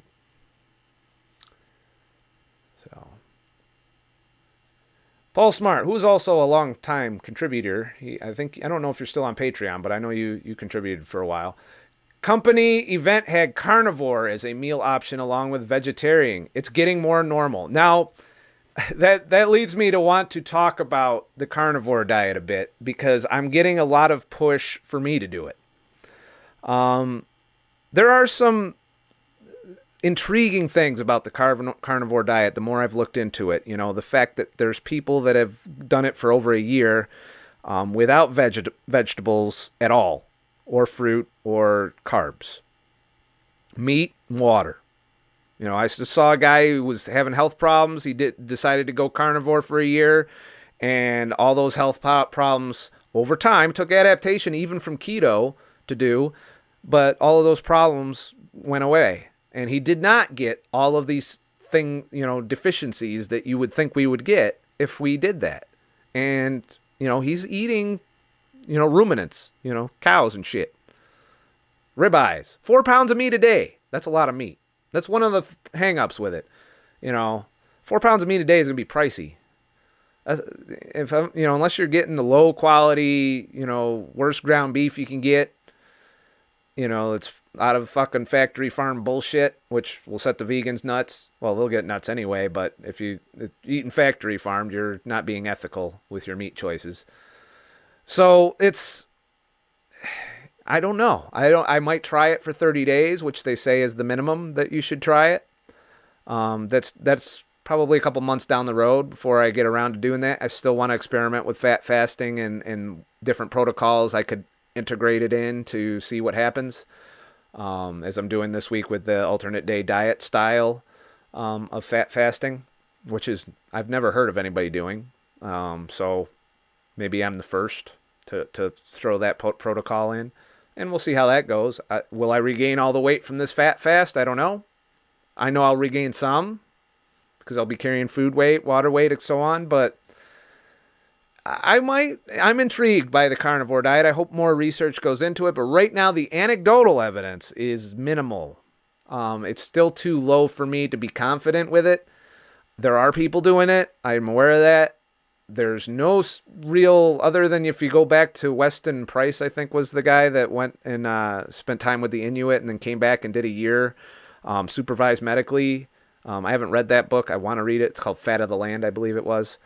And that's an old book. And he did it and didn't get any of the issues with deficiencies. And he was monitored medically. He locked himself up in a hospital for a year and ate only meat and fat to prove his point because he spent time with the Inuit who were eating only meat and fat. I think there's an adaptation period because you probably have to develop some certain enzymes to be able to do that efficiently for energy. I don't think a normal keto is going to have the enzymes necessary to be a carnivore right away. So there's going to be an adaptation period. Not to mention you're really doubling down on removing all dopamine from your life, as far as rewards, because I'm heavily rewarded by cheese. I like cheese. I like nuts. Nuts are one of my go-to desserts. I like 100% cocoa chocolate, unsweetened. I put some stevia erythritol on there. Artificial sweeteners are a no-no on that diet. Coffee is, some people do, some people don't, and I'm not giving up coffee, so that'll be part of it if I do. And we got to keep that in mind. That it's the science isn't there yet on that. But there's evidence. There's evidence supporting it. Will it ever go mainstream? I highly doubt it. In today's fucking plant-based goddamn diet, no, I don't think carnivore will ever go mainstream. But you never know. Who knows what happens, when we try shit. So, I don't know why I just did that. All right. Who haven't I got to yet? System of a Fox. I personally wouldn't recommend Truvia. Get some liquid stevia online from a Whole Foods store. I also would not recommend Truvia because it has some extra additives to the stevia erythritol. It takes more packets of it to get to the same level of sweetness as some of the other ones. If you look at the ingredients on the artificial sweetener, the only one I advocate is stevia erythritol. There's only a few brands that do that exact formula. There are some generic brands doing it now too. And the reason for stevia erythritol is you don't get as much digestive issues because you're not relying entirely on erythritol, and you don't get as much aftertaste because it's canceled out. You cancel out the aftertaste of stevia with erythritol, so that's why they combine them. And to me, but I've been doing it a long time, so it tastes good to me. When you just come from sugar, or even if you ate sugar recently and then use it, I find that if you ate sugar and then you sweeten, because I've done this in the past, if you eat something sugary and then you sweeten your coffee with like 4 packets of stevia erythritol, you won't taste the sweet. It's weird like that. So if you've recently eaten sugar, don't even bother, because you're not going to taste it. But if you have cut sugar out, it is definitely a good methadone for sugar with, for getting off the sugar. But the downside is you can't get addicted to it. I am addicted to it. I'm reducing it. This coffee I've been drinking here that I haven't been drinking enough, it's cold now. I don't like cold coffee. I didn't put any packets in that. I just did heavy cream and coffee. And I'm trying to get to where I do that all the time now, because that would cut my artificial sweetener consumption severely. The only other things I use it in are the 100% unsweetened chocolate. I'll pour some on that or mix it in melted. I put 1 packet in, only one, with my full-fat Greek yogurt desserts that I have. Sometimes I'll even put a few blueberries in with that to break it up, or I'll put some pecans in that to make a nice dessert out of that. Pecans, I'll put the sweetener in with some cinnamon, a little bit of cinnamon mixed together, have like cinnamon, sugary, sweet fucking pecans with the stevia erythritol. So I use it a lot. But the biggest source of my consumption of that I think I will benefit from reducing is in my coffee. So if I can drink my coffee without any sweetness in it, I think that might reduce my addiction to it. Because otherwise it'll get out of control, and I don't really like that idea. So, Paul Smart just contributed 5 pounds. I don't know what that works out in U.S. dollars. Get into that old metric system. Why is it saying all right, hold on a sec.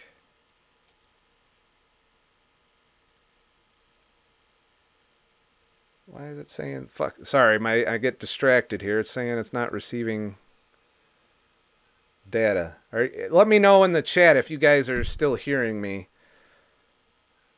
So, anyways, I'm going to press on and hope that it's working. It looks like it's working. Weird. I don't know why it did that. Is the stream all right, you guys? I hope so. Anyways, weight dropped from 106 kilograms to 70 kilograms. Weight now creeping up. Why? Question mark. There's could be multiple reasons for your weight creeping up.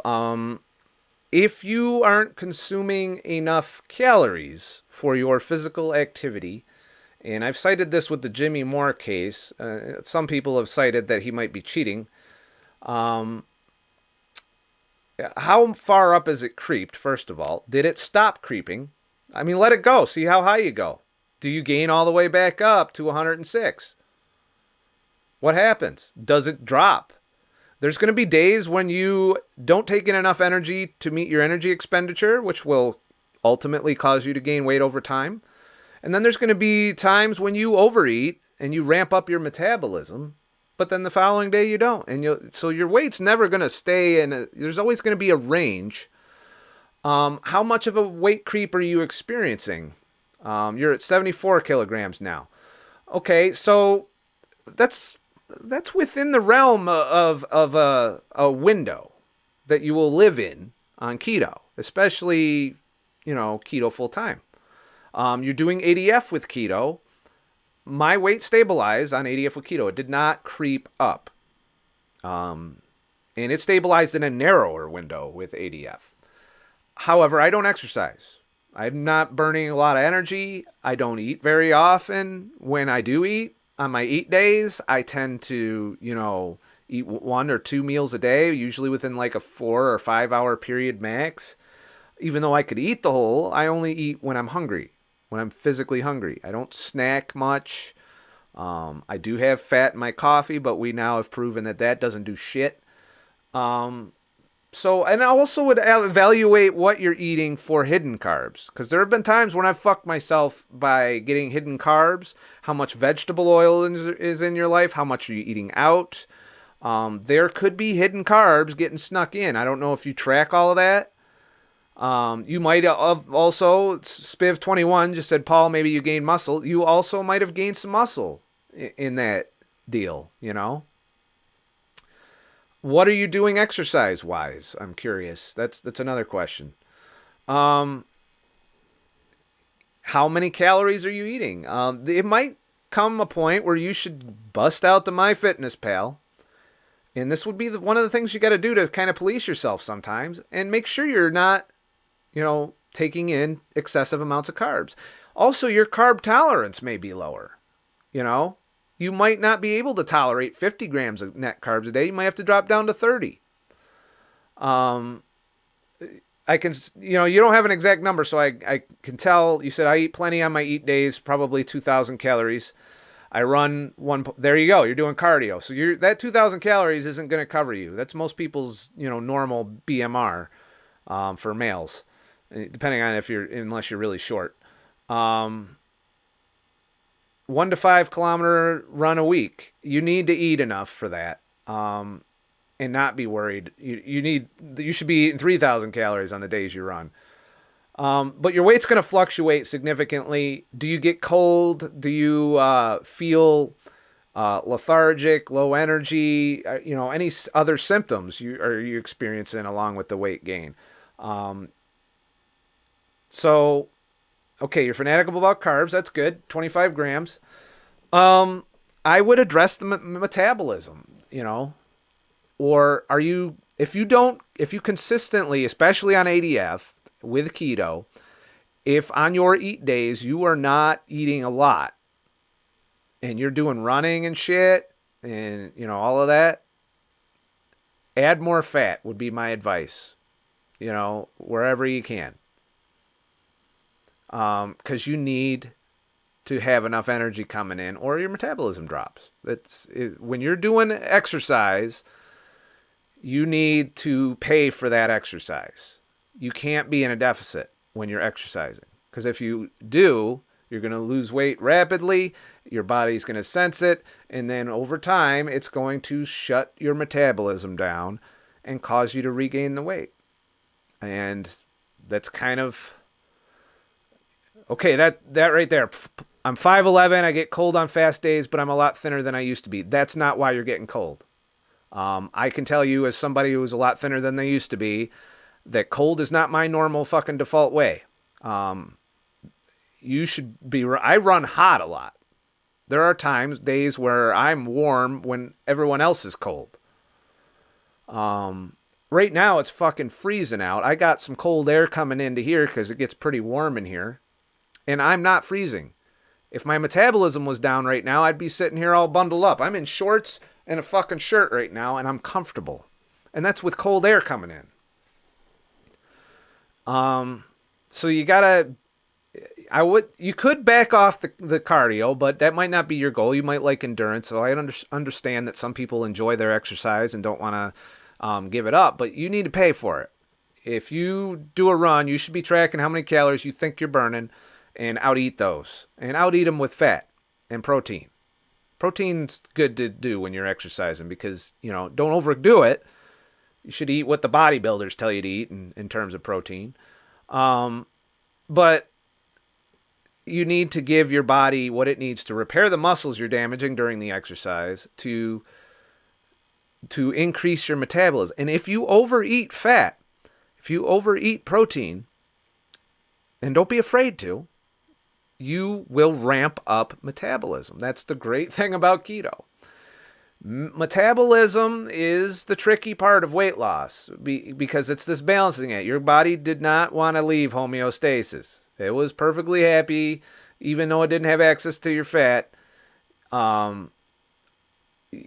So we have to kind of hack that to lose weight. And we're going to hit that metabolism wall multiple times. I've hit it a bunch. On long fasts, I've hit it where I'm freezing cold. My energy drops. I don't feel like doing shit. Sometimes I get, a little nauseous. That's more of an electrolyte issue. Be careful with the electrolytes if you're still adapting. But over time, you'll improve. Don't give up. If you quit, you're guaranteed to gain weight back. If you quit, doing the keto diet because you're gaining a little bit of weight, you're going to go back to the standard American diet and gain a lot of weight. You know? You can experiment, try other things if keto isn't working out for you and measure the results. If I had to make a guess, and I'm not a fucking expert, don't just listen to me on this. You can research this topic. It was Minnesota starvation experiment is a great demonstration of metabolism and how it works. But I would look to the metabolism issue, and I would even reverse diet. I know it sounds counterintuitive. If I were in your situation, doing the exercise you're doing, the first place I would look is, am I getting enough calories for the workouts? And I would do that. The Keto Connect channel just did this week-long 4,000 calorie challenge. And I would contend that when they finished that challenge, yes, he gained, I think, 7 pounds or something like that in the week that he did that, or however many days he fucking did that. Or they did that. I think it was just him that did it, not her. But I contend that after you step out of that, your metabolism will stay ramped up for a while and the weight falls back off on a normal ketogenic diet if you're eating according to your hunger levels and shit. So be careful. The biggest reason for plateauing on keto is metabolism. Your metabolism wants to be balanced. It may not align with what you want for physical appearance. You may retain being overweight. You may stay in the overweight range. But then you got to ask yourself, how important is that last 10 pounds, that last 15 pounds? I would make sure you look at, track what you're eating for a while, not all the time, because that gets tedious. Track your caloric expenditure, what you should be burning. These are all estimates and guesstimates, but it's better to get a nice, good handle on what you're taking in, what you're spending, to determine, because when you're doing ADF, you're going to need a little more calories on your eat days than your basal metabolic rate provides for. You're going to need more than 2,000 calories on your eat day.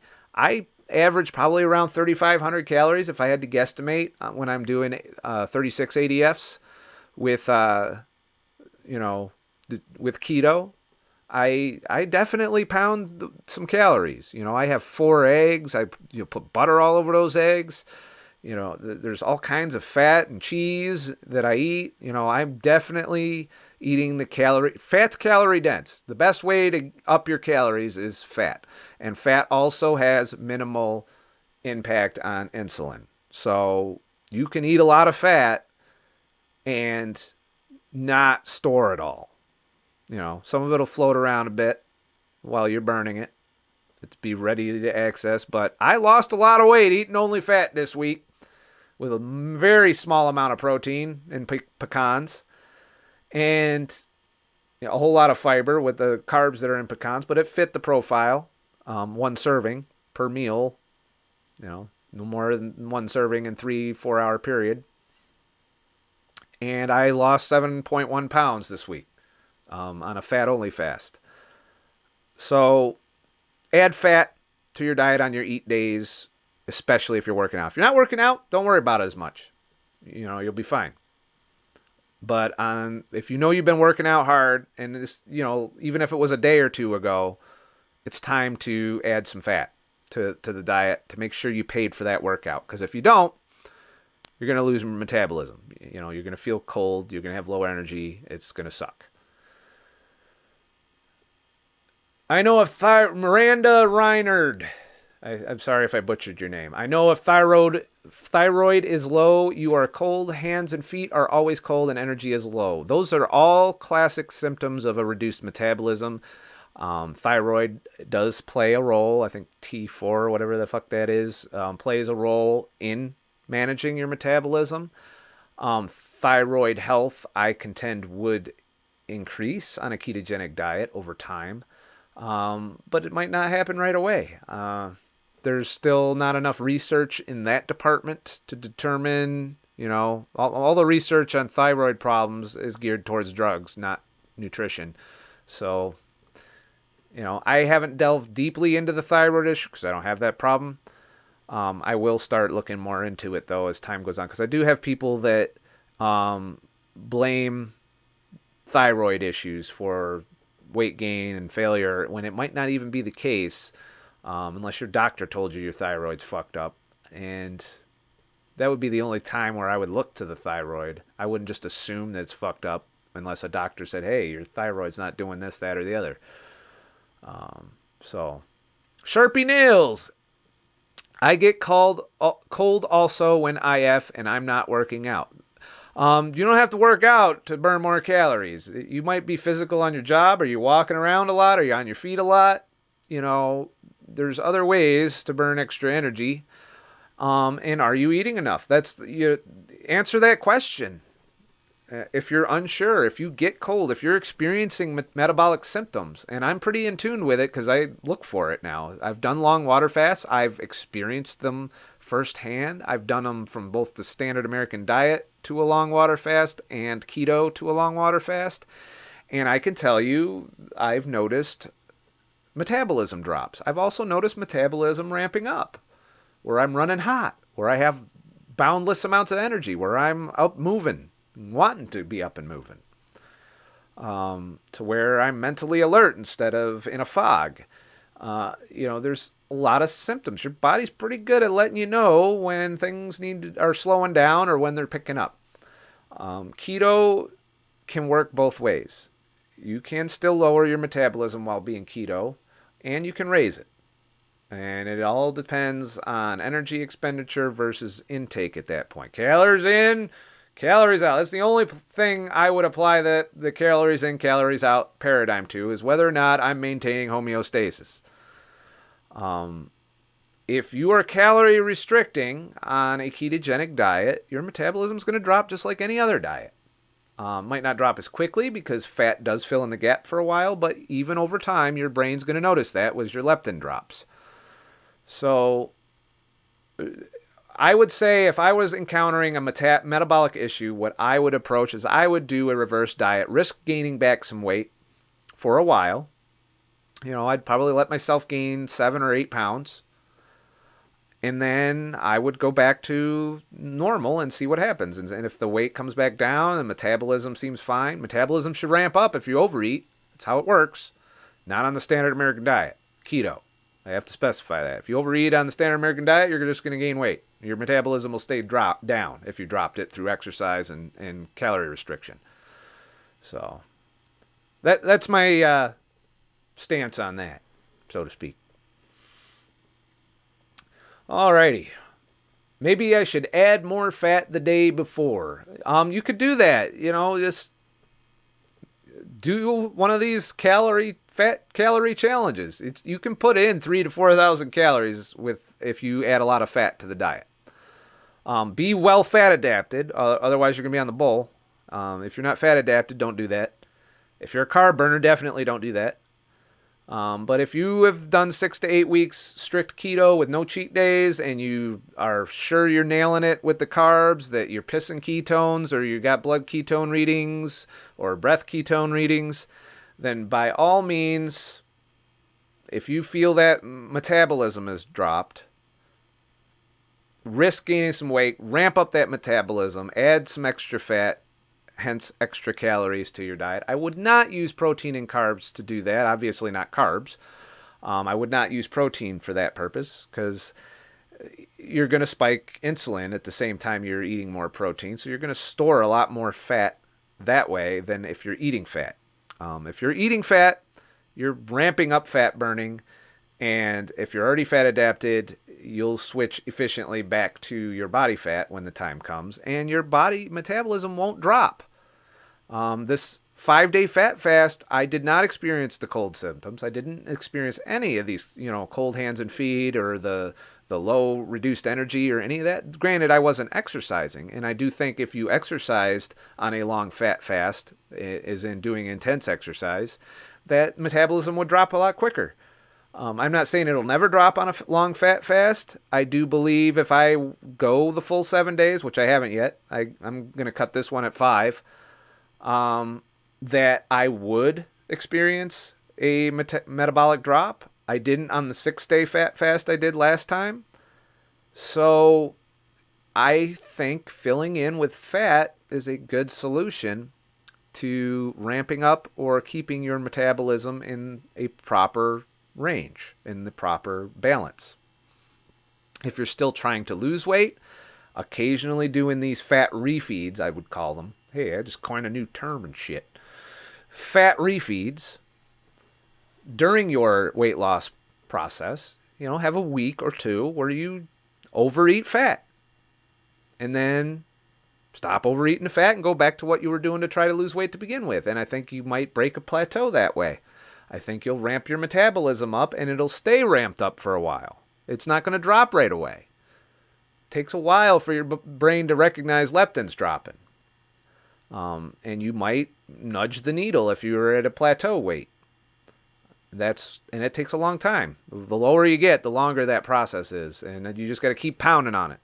And, keep doing the refeeds and then keep doing the longer fast or the fat fast or whatever fasting protocol you want to do. And you just keep knocking it down and it will slowly stay there. And I used to not be able to stay consistently in the 180s like I have been lately. And I definitely didn't stay below the 36-inch mark around the belly. That is a recent thing. In the past couple months, I started to hover in that range. I want to get down a little lower. Like I said, I want a 1 inch of play so that at the upper end of my weight window that is 36 and that the lower end is, 35 or lower. And that's what my current experiments are geared towards. I then will explore maintenance protocols from then on in. I will go from anywhere from doing keto all the time to, doing ADF or whatever. I'm leaning strongly towards ADF 36s being my default protocol once I'm at the weight I want. I know that I eat enough calories. I don't experience metabolism drops. I don't gain weight on 36 ADF, so it is what it is. The only way I gain weight is if I fucking eat carbs and sugar. Straight up. All right. Sherry Ambrose, yes, the fat fast kept me warm. Did you do a fat fast, Sherry? I haven't got a lot of feedback. I know some of you were trying to follow me on this last fat fast. I would like to hear from you guys. If you're watching this later and you get this far into this long ass video, which is almost 2 hours, which means we got to wrap it up.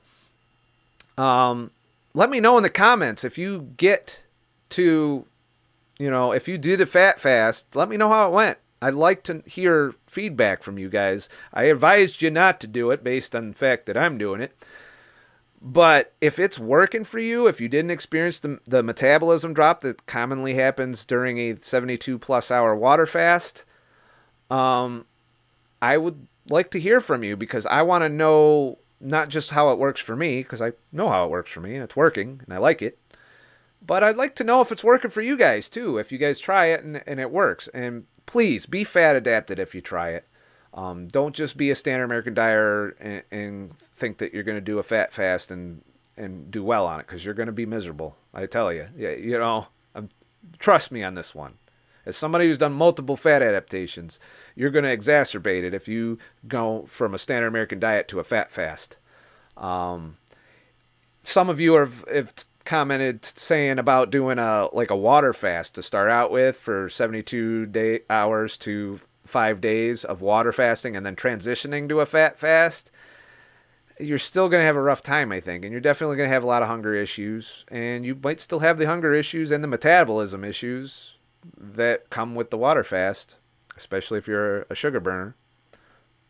So, that's kind of what to keep in mind if you attempt to fat fast. But I do want to hear any results you guys get. So please in the comments or send me a message or on ScottTheTruckDriver.com.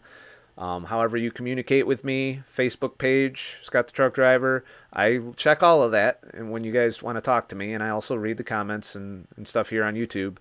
So, stuff to keep in mind. I fucked your name up. Animesh. Hey, Anima.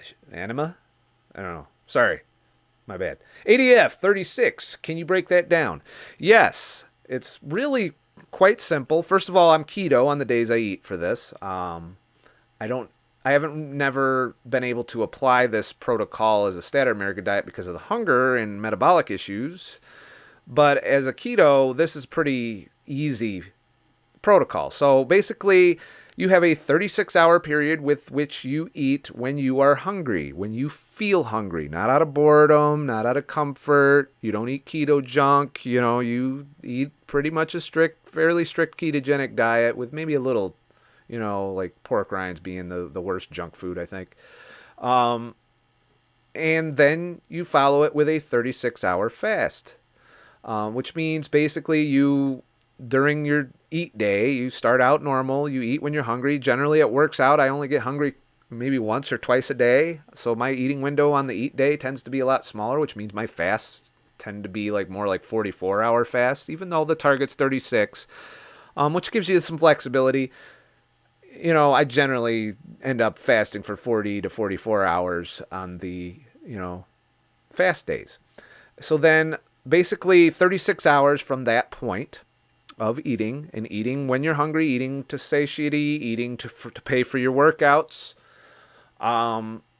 Then you go 36 hours, water, coffee only, black coffee. And that's 36 ADF. This coming week, I'm doing a different take on that, which is alternate day diet, 24 hours, eat intuitively, keto, 24 hours, no more than 600 to 800 calories of fat-only fasting. So that's kind of the breakdown, and it's really pretty simple. It saves you a lot of money, too, because you're eating half the amount of food each month. You don't tend to overeat on your feast days. You tend to eat to satiety. I eat pretty liberally, around 3,000-ish calories or so. So that's kind of the protocol in a nutshell, and it's my favorite one. But that's from the standpoint of somebody who's been fasting for 3 years, who is fat adapted currently and on keto. So I've done a lot of work to get to the point where I don't get hungry on 36 ADF, and I don't have hunger pangs during the fasting period on 36 ADF. In fact, sometimes I go to 44 hours before I eat because I'm not hungry yet. And then when I do break the fast, I'm usually not really super hungry. It's more like, okay, I should probably eat something. It's eat day. That's the kind of approach I have. So, Inglis Linus, done keto for 6 months with some few cheat weekends, lost 40 kilograms from Norway. I'm guessing 40 kilograms is a lot of pounds. It's what 2-3 pounds per kilogram, something like that. I should probably look that up. But yeah, and I would avoid the cheat weekends. I mean, you're fat adapted. If you're fat adapted, you can have cheats, but the reason I would avoid them, especially if they consist of sugar and refined carbs, is you're not doing your liver any favors when you do that, because you still can overwhelm the liver with fructose. You can still create a whole lot of body fat and a lot of bad fat during that process. You can create some inflammation if there's vegetable oils involved. So from a health standpoint, the cheat days, I wouldn't advise very many of them, and especially not every weekend. But from a weight loss standpoint, carb cycling does work for some people. I tend to stall and have a huge recovery period. If I carb up every weekend, I spend the entire week just getting back to where I was before the carb up. And I did that for a while, and I got miserable because I would essentially bust my ass, ketoing all week, and then gain all the weight back on the weekends, and then that would be my cycle. I would be constantly, and that was probably why I plateaued for years. I did a lot of that, and it would take me too long to recover. So gauge your recovery, I guess. If you're doing it and you're losing weight, you're fine, but there's going to come a point where you don't, to where your cheat weekends are going to set you back instead of allowing you to continue progress. And you should evaluate how often you do the cheat days when that happens. But for now, if it's working, no need to change it. It's the same with people that are doing standard American diet and fasting. Do it for as long as you can, and then start thinking about some other things once you plateau, which you will. So, It's 2.2 pounds in a kilo. I know. I was just too lazy to Google. And someday I should learn that so I sound more scientific and shit. Especially since I seem to have a lot of people from the UK and other countries that watch my shit. So, Darth Grinch, 88 pounds. Congratulations. You got me beat. You should have a channel. And shit. So, Gene Burrell, do you ever track your steps with a Fitbit? I'm concerned that I don't get enough exercise on non-workout days. Well, here's where I gotta get controversial and shit. I don't think exercise is that important. You know, unless your goal is to get ripped, to increase your endurance, you know, I think it can be healthy in moderation. I don't believe it's a weight loss tool. In fact, I think it causes you more damage metabolically than anything else if you don't pay for your workouts with the food you eat. But no, you know, my phone tracks my steps, and every once in a while I'll look and see it's 10,000. I can tell you I probably took maybe 1,000, 2,000 steps today because I've been in this chair working all day. I haven't left the house. There's a fucking snowstorm where I'm at. I haven't wanted to drive. I'm probably going to go out and shovel when the snowstorm's over, so that'll be physical. But it's not a very high priority for me. I'm not saying it shouldn't be for everyone else. I don't bother tracking that shit anymore. I did it in the beginning when I first started this weight loss journey. I was all about going to the gym and working out and building muscle and doing body transformation. And I very quickly realized I was spinning my wheels, spending time in the gym and wasting it. Do what you enjoy doing. Don't feel like you have to do any of that. You know, you don't have to do it. You do it if you want to, if it's providing you benefits. I know people that love exercise. They love going to the gym, and they feel that it makes them feel better, and it does. It does provide some endorphins and some other, you know, rewards. You get dopamine out of it too. Hey, that sounds like a good healthy addiction to me. I'd rather see you be addicted to going to the gym than addicted to sugar. So it's all diet. Weight loss. Most of my weight loss did not involve exercise. So in fact, exercise probably set me back and plateaued me more than anything else. Because I didn't think to eat enough calories to offset my workouts. In fact, I was proud when I burned 1,000 extra calories and only took in 2,000 calories that day. You know, when I burned 3,000, I was happy. So, Roman Graham. Damn, I got skipped. What did I skip you? Did I skip you? I skipped a lot of people, I think. I'm sorry if I didn't get to your comments. I don't see you on here, though. Where is you? Where are you? I don't see. Repost, and I'll try to address whatever your question might have been. All right. Oh. What else we got here? All right. So I think I got to start thinking about wrapping this up. We're over 2 hours now. Nobody's watching at this point, probably from the other. So I'm going to take 2 more questions, and then we're going to end this live stream finally. And let's see what else we got here. We got anything? Questions? I'm intrigued that I missed something, especially since not a lot of new questions came along. Darth Grinch, Scott, how is the holiday video coming along? I want to see the picture of that 7-layer cake. It hasn't been coming along. Ended up shooting a wedding last weekend. I'm currently working my way through that shoot. I'm still finishing up the 860 pictures that I took in St. Lucia. Then I have to tear into the pictures I took at Disney before I can finish the video, because I'm going to be using pictures in the video along with video. But it's probably going to be a few more weeks before I can get that shit done. It's proven to be quite the project. Filming it was fairly easy. I got a lot of footage. I got a lot of pictures, but living it, sitting here going through the video footage, there's tons of video footage. I'm having to narrow that down a lot.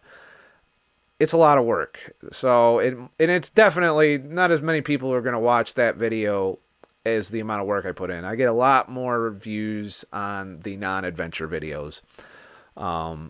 And that's what pays the bills. So it's a nice side project, those kinds of videos. And I do want to talk about minimalism a lot more as we go forward. And I do have a lot to say on it because I'm currently working in a lot of realms to improve my lifestyle. But that's going to be the first minimalist video this year, and it's taken me a while to put together. So please be patient. It'll still be relevant whenever I do it because of the message I want to put together with it. So there's that. One more question and shit. Alrighty. One golden breeze. This isn't a question so much as a statement. I'm in a wheelchair and exercise minimally because of it. Been on keto 6 months and lost 45 pounds so far. I am curious, do you do any fasting or you just do keto too? Because 45 pounds is pretty good for 6 months if you're not fasting. A lot of people do it the other way. They fast a lot and then figure out that keto's cool.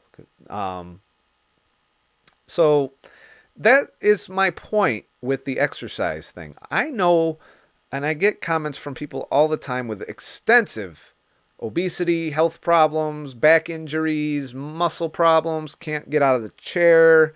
You know, people that it's a struggle just to walk, and doctors are telling them to eat less and move more and to do the same exercise that bodybuilders and personal trainers are doing, and it's fucking ridiculous to tell somebody that is already carrying 3 times the weight of that personal trainer or that gym rat to do the same exercise as that person and expect them not to get injured in the process.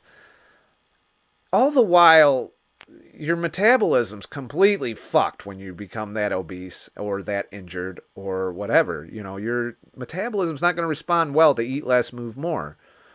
And you'll end up in that cycle to where no matter what you do, you can't lose weight. Or you gain weight doing the same shit you used to do because you upped the exercise and didn't compensate with the calories.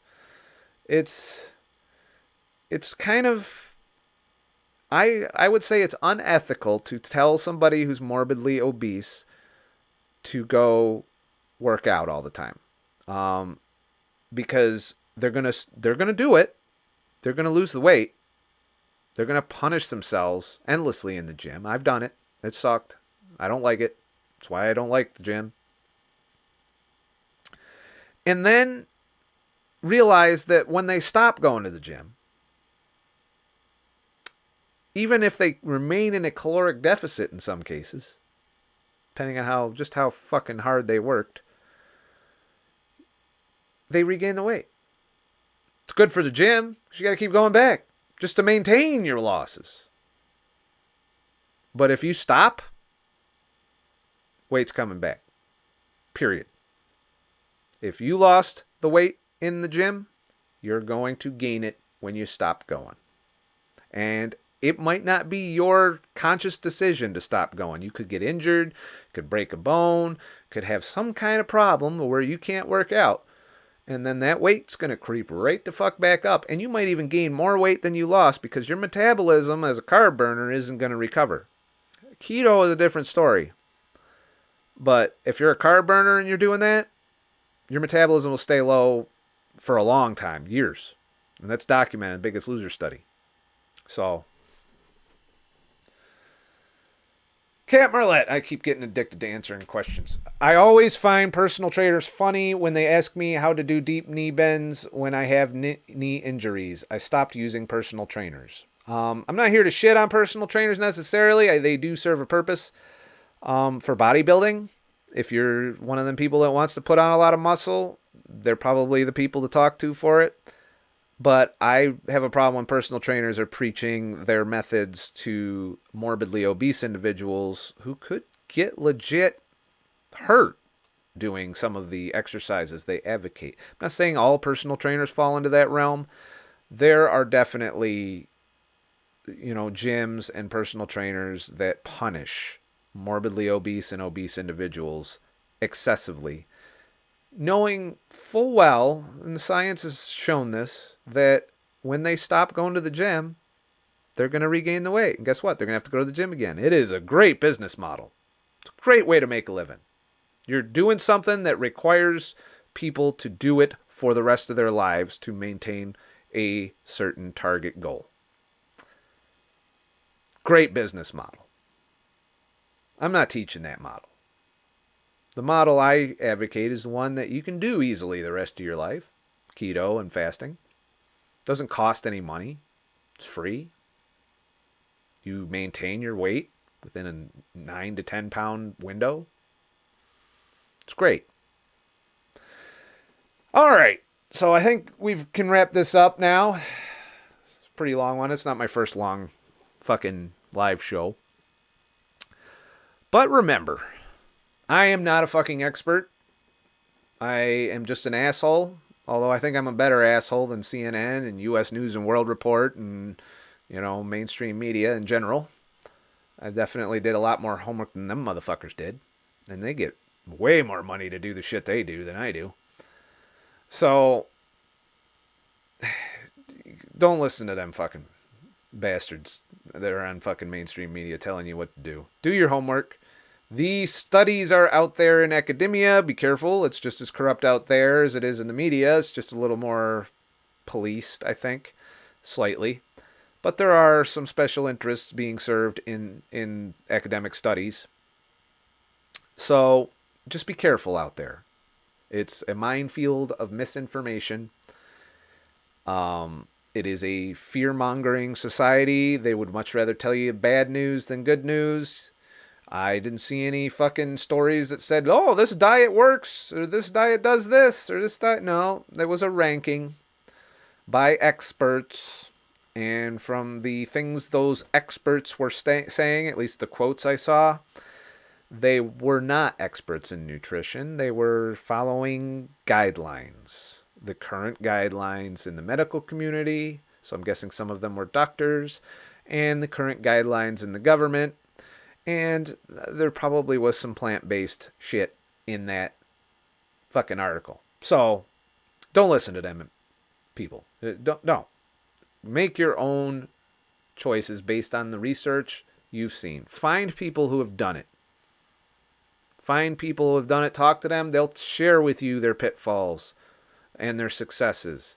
I get it all the time in the comments. People are telling me when they stall. They're telling me when, they're having issues. Even right here in this very podcast, we went over metabolism and what happens when you start to gain a little weight on keto and what could be behind that. And I was able to figure out that it was metabolism related for Paul. And that's what we got to all train ourselves to be able to do on our own, not just rely on people, because at the end of the day, somebody's profiting from this shit, from diets, from health, all of that. And they're going to try and present it to you in a way that brings them money. You guys do contribute financially to this channel. I was doing this long before I started making money at it, though. And the only reason that I advocate you guys donate when you do is so that I can spend the time not doing other shit. So I can sit here and research and do the homework for you, or at least show you where shit is, and make it easier for you to not have to pick through the bullshit, because there's a lot of that I have to do. And I appreciate those of you who have supported me. If you thought this talk was good, you can go down to ScottTheTruckDriver.com in the description, and the link's in the description, and you can donate to the virtual tip jar. I'm still working on getting the podcast out. I'm hoping to get that done Sunday, but there will be a pay podcast where I talk. It's an experiment. Might suck, might not be a thing, but we'll see. So thank you guys for showing up in the chat, and I really do appreciate everything you guys have done, and all the questions and great comments, and people who have liked and subscribed. I'm approaching 5,000, still not there yet. It's slow going. Oh, I don't want to do that. All right.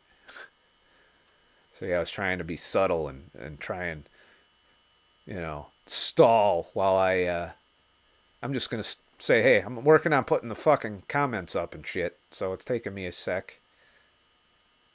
I want that full screen, motherfucker. All right. And then we want that there. All right. So thank you guys for your support, your comments, your liking, your subscribing. Thank you once again to the super chatters who made this longer podcast or live show go. You guys have definitely helped me out, especially since ad revenue dropped significantly thanks to Logan Paul's bullshit. So I do appreciate what you guys have done. And I'll keep doing what I'm doing. And even if I don't make money doing this, I'll still make videos. I'll still do live streams. It'll just be less of them. That's it. I'm always going to be on YouTube and doing this shit, even if they take the monetization away and all the other bullshit that could happen. So it is what it is, unless they shut me down somehow. I see I sound a little conspiracy theory-ish right now. So there's that. Alrighty. So, have a nice motherfucking day and shit.